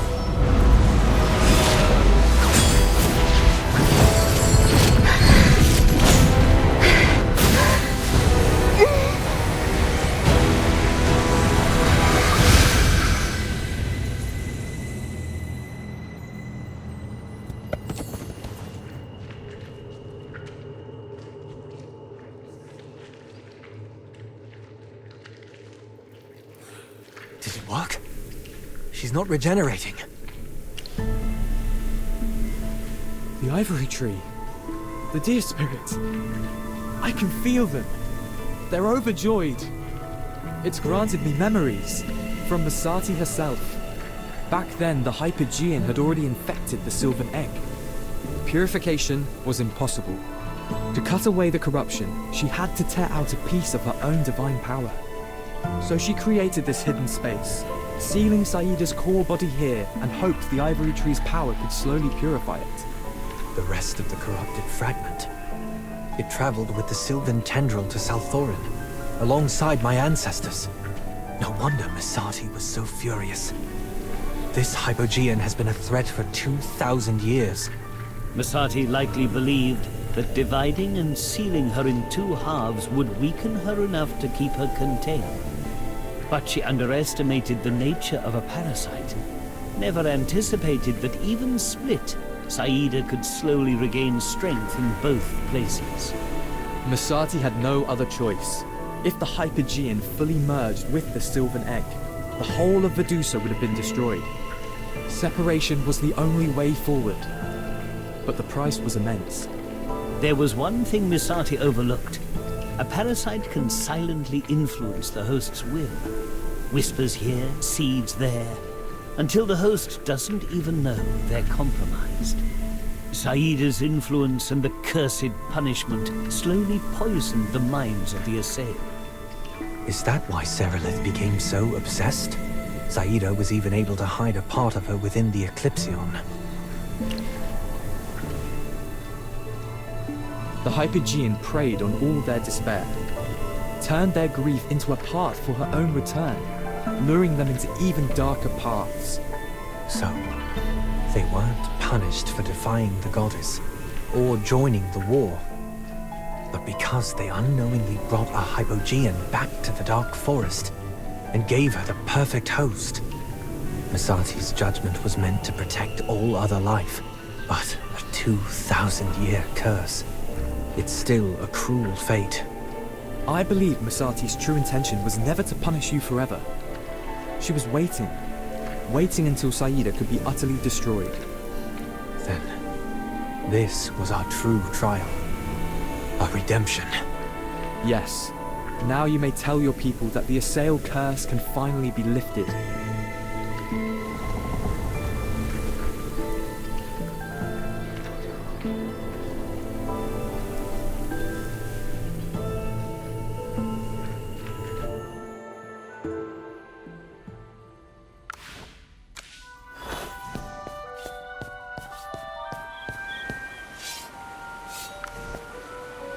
To put it simply, the divine dew has started overflowing for no reason.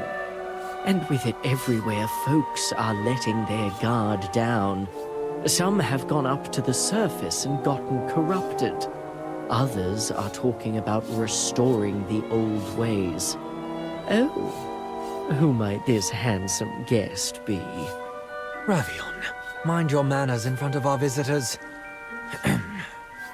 This is Aaron of the Dark Forest, and this is Ravion of Salthorin. A pleasure, Lord Ravion. I've heard much about you on the way here. Then you've heard of my charm, my wisdom, and my so-called princely title.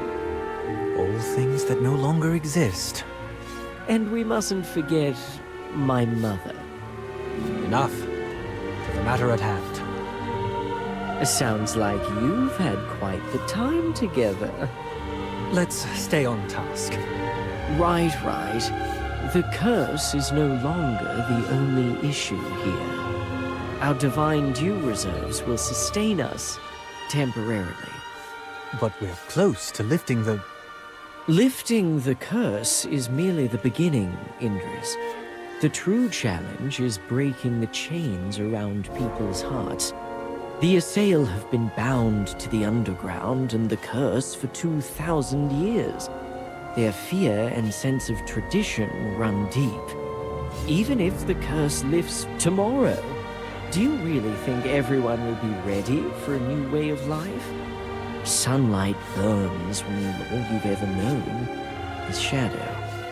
Freedom feels like chaos to those used to chains. Lord Ravion is right. Curses of the flesh are easy enough. The ones of the soul take longer to heal. Then what's our next move? First, we deal with the overflowing divine dew. The dew is limited, but now Salthorin is seeing an abnormal surplus. And with all the talk of restoring the old ways, there's definitely someone scheming behind the scenes. I already have a suspect in mind. But before we act, we'll need proof. So, who's up for a little mystery solving?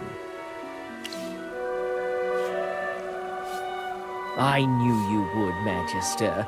Always so dependable. With you on our side, our chances of success just went up. Let's get to the point. Where do we start? I've got some leads. We just need to investigate further. Shelby has some information, and some dark corners of Salthorin are hiding intel too. Let the game commence.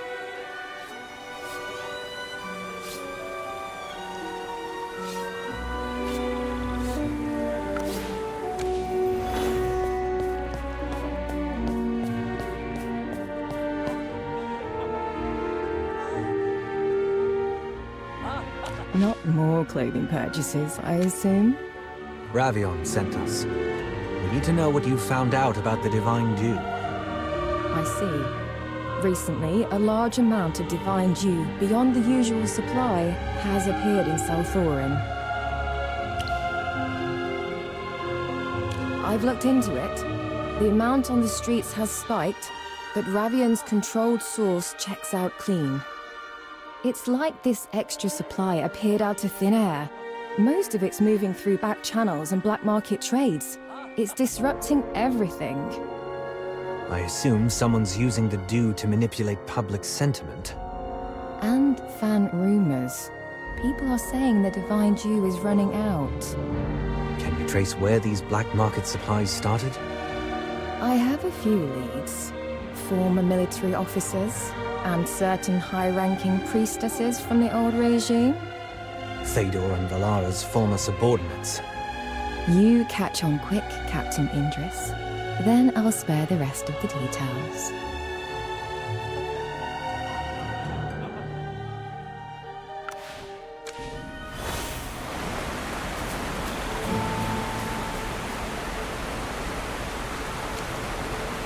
You dare defy me? Divine dew is meant for the nobility first. Why? My child needs it too, to keep the corruption at bay. And things are different now. Your title doesn't give you more right to live than the rest of us. Fool! Only noble lineage can properly channel the dew's power. Ridiculous! The divine dew is meant to counter the curse. Every assail has the right to receive it. Captain Indris, what brings you here? I'm looking into irregularities in the divine dew distribution. Care to explain what I just heard? I was merely teaching this commoner the proper etiquette. That's not true! He tried to take the dew I bought while shouting about bloodlines. I'll be going now.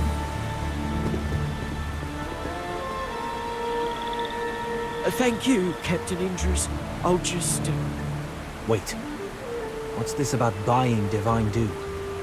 It should be distributed, not sold. I heard it's running out, that soon only the nobles will have access.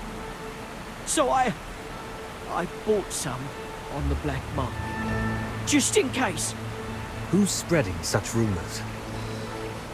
I'm afraid to say. Don't be. We're not here to punish you. We're here to stop whoever's behind this. All right. It's the priestesses at the Luminous Altar. They claim the curse isn't real. I'm just repeating what I heard. They say the curse, the dragon, none of it ever existed. That when the Queen died, the divine dew began to disappear. And there was never enough for everyone. They also said that Lord Ravion claimed there was a new world waiting for us on the surface, just to cover up the truth. And the ones who believed him and went up never came back. They say he's sending us to our deaths. The logic has holes, but I admit it sounds plausible. So many people started doubting. I also... Listen, I've returned from the surface. The curse is real, but we've also found a way to break it. Soon, no assail will need to rely on divine dew anymore. Really? But Lady Delia said...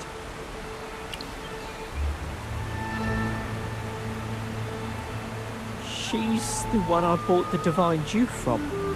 Where does she operate? At the Luminous Altar. There's a secret gathering every 3 days at dusk. Understood. Thank you for your honesty. You've helped us a lot. Captain Indris, what's the truth, really? I just want to protect my family. I don't want to become corrupted. Just wait. The truth will reveal itself.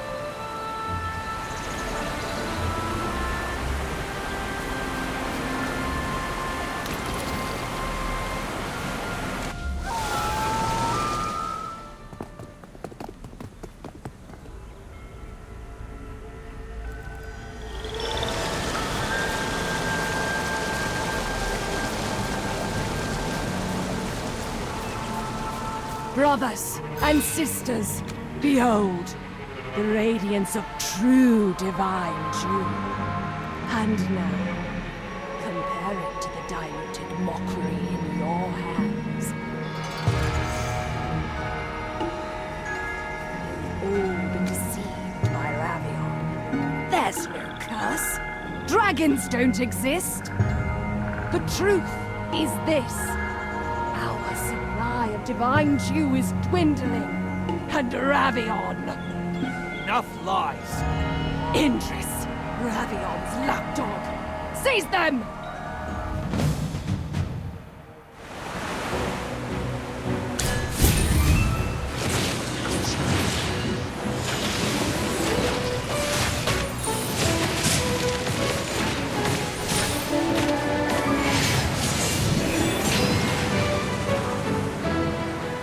Nothing to be afraid of.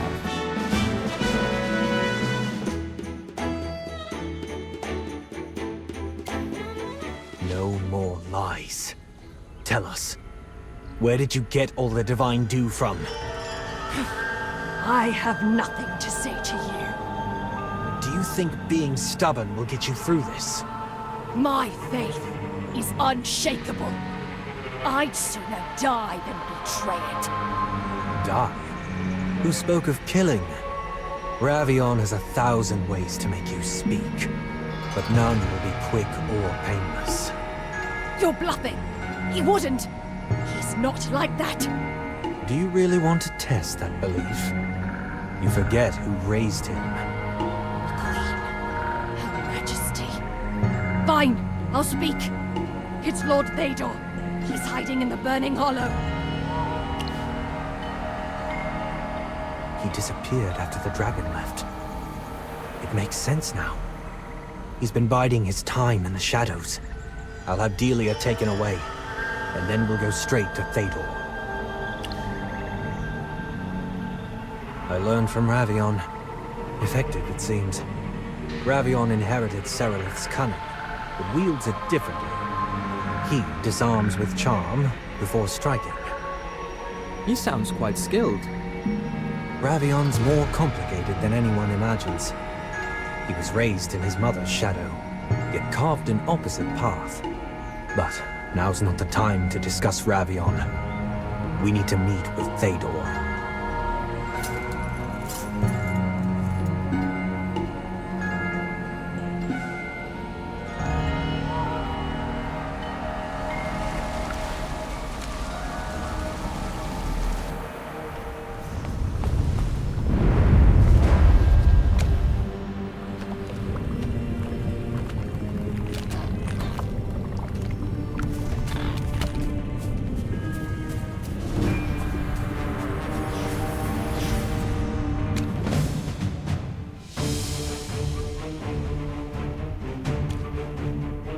Chaos holds no place in my soul.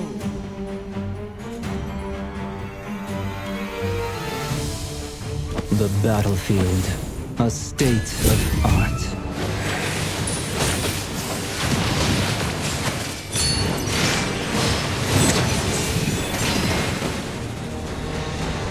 I have prevailed.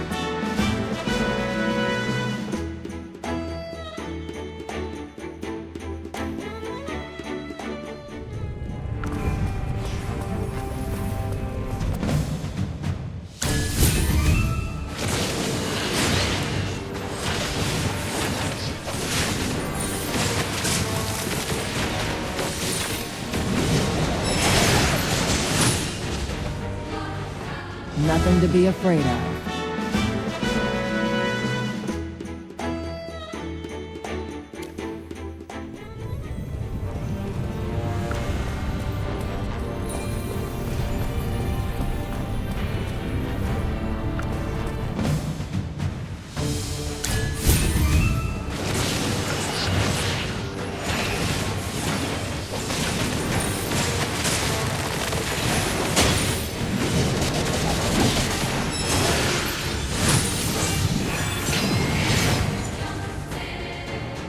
Nothing to be afraid of.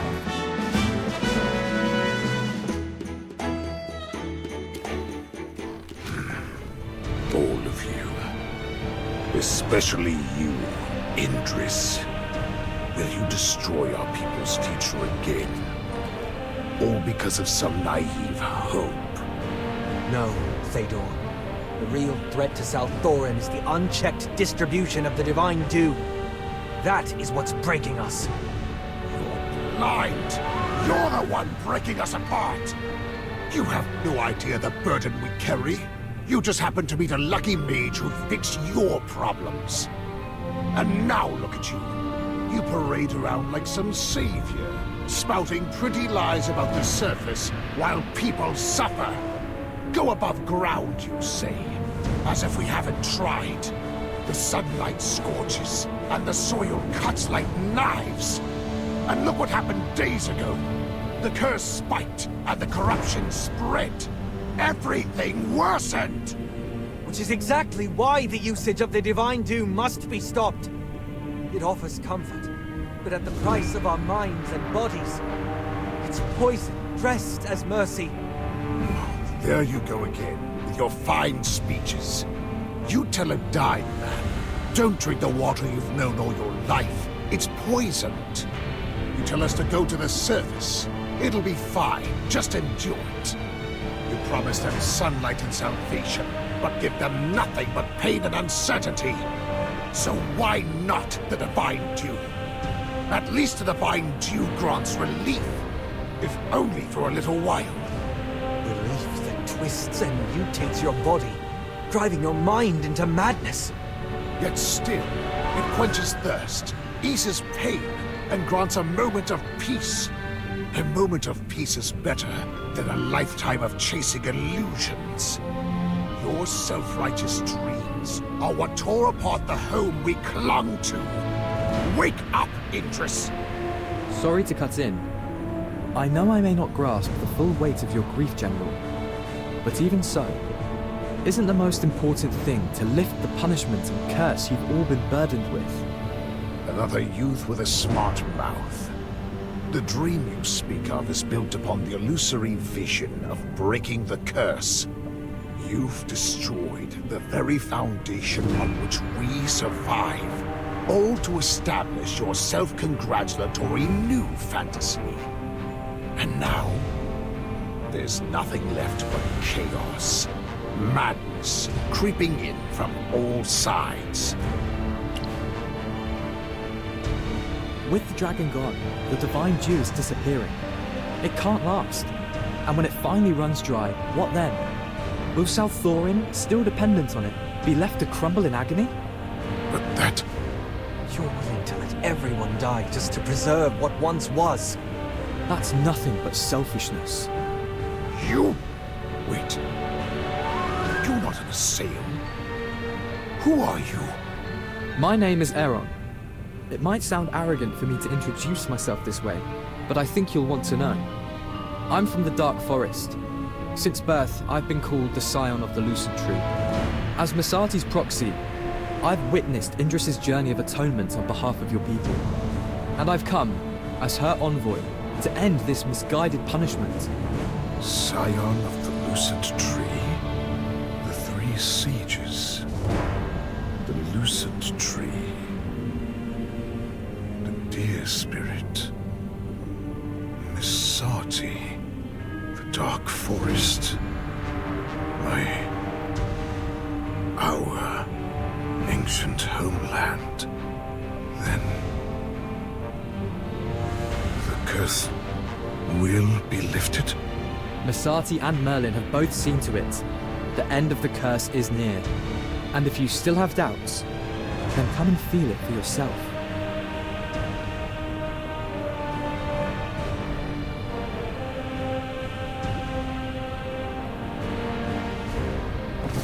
Let's return. We'll end the mistakes of the past as quickly as we can. Then... Let's move. We've waited long enough. Follow me. I can sense a place where the leyline energy is active, as if the roots of the Lucent Tree are calling me.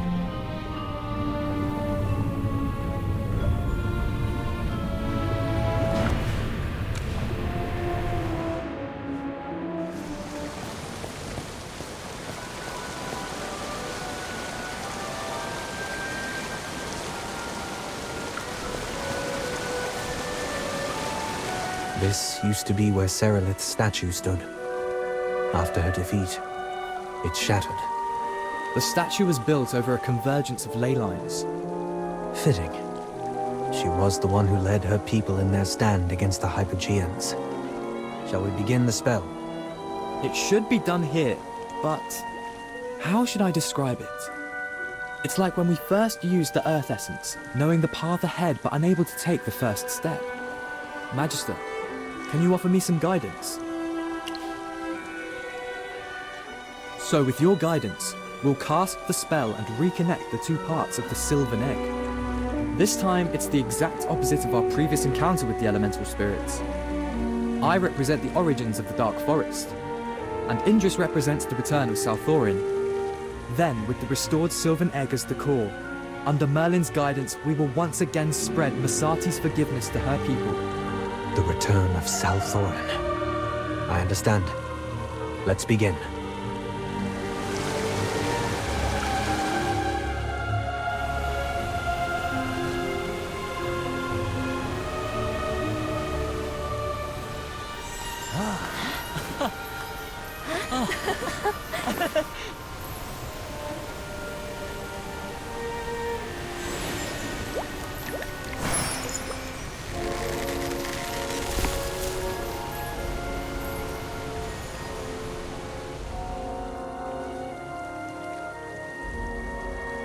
I can feel it from this sapling.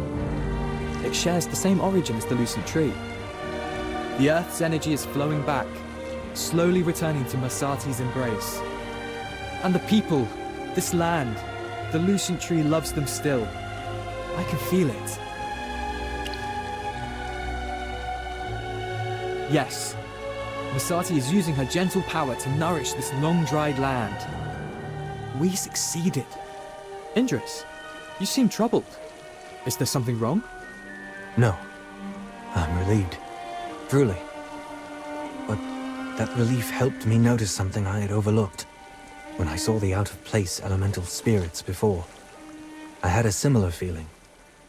But it wasn't until just now, when the curse was lifted, that I confirmed it. Salthorin is my homeland. Thaydor's accusations against me weren't unfounded.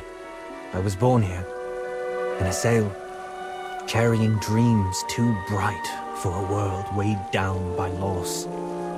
Dreams of the surface, of sunlight and peace. And in chasing those dreams, I wounded the very hearts that had already endured too much. Sarilith, Velara, Thaydor, Sage Tasso. So many names are now consigned to memory. Their grief, their bitterness, their fear, their anger, but also an incredibly clear and deeply nostalgic homesickness. The surface life I fantasized about was the true homeland they were forced to leave, having gone astray under false guidance, carrying immense pain. Maybe that's why Masati chose to plant a new Lucent Tree here. If it were just about ending the punishment, she could have simply lifted the curse. But she did more. She reconnected the ley lines and blessed this place with new roots. There were mistakes, false paths, but now it leads to something new. Yes, Salthorin was born from pain, and though led astray by the Hypogean, it endured. A kingdom carved from sorrow, but still a kingdom of its own. Even with hearts full of sorrow and unrest, their struggle must have reached Masati. Even if we lost our way, time and time again, now, this tree, this gift, will bring us dawn once more, and with it, a true new beginning.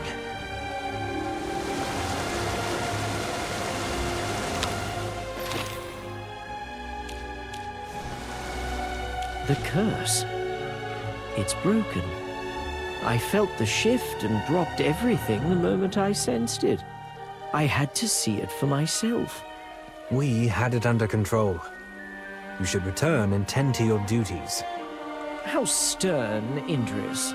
Can't a concerned citizen pay a visit without being shooed away? You could also take this opportunity to introduce the breathtaking Wilder, pardon me, Scion of the Dark Forest, to the rest of us. Please don't refer to me that way. Apologies, truly. You all looked so grim. I feared Thedor's ghost possessed you. Thedor is very much alive. He's standing right over there. His guards are still with him. Yes, still crying over that sapling. He didn't even act this way when my mother passed away. But enough of the teasing. I do have something serious to say, though you may not like it. Back when you defeated my mother, and left her statue in ruins, I asked you a question, Imrys. I'm going to ask it again. What kind of future do you intend to lead us toward? You've walked the surface and visited Ivory Shade. You've endured Miss Artie's trials and battled Saida. These twisted histories were all uncovered. Now tell me, what do you choose? I didn't get the chance to tell you about the Hypogean's deceit. How did you hear of it? And if you heard our talk just now, does that mean you arrived before we cast the spell? I was just concerned for the people's well-being. Such harsh accusations, Merlin. Forget it. I'll answer your question. My decision has not changed. I believe we should return to the surface. Many will find joy in the sunlight, with the earth beneath their feet. They'll thrive among flowers and trees, as the wilders of Ivory Shade do, like Feli, who barely saw the sun before it was ripped away from him. But I understand the meaning behind your question now, Ravion. Some will find the surface too bright, too loud, too restless. The waters may be pure, cold and gentle, but to some they'll feel strange. Some may even resist the instinctual love for greenery, a trait from our wilder ancestry. And, of course, many will remain drawn to the sweet illusions of the divine dew. That, too, is part of the work that lies ahead. But everything else, I believe, should be a choice given to everyone. Ah, so let the dreamers chase the sky, and the deep-hearted sink back into their roots. I dare say, that's the kind of answer even I could raise a toast to. The lucent tree of the dark forest belongs to our distant past. This sapling before us, it's our beginning. And it's also the Assail's homeland. The place we'll inevitably look back on when we set off. Let's start nurturing it now.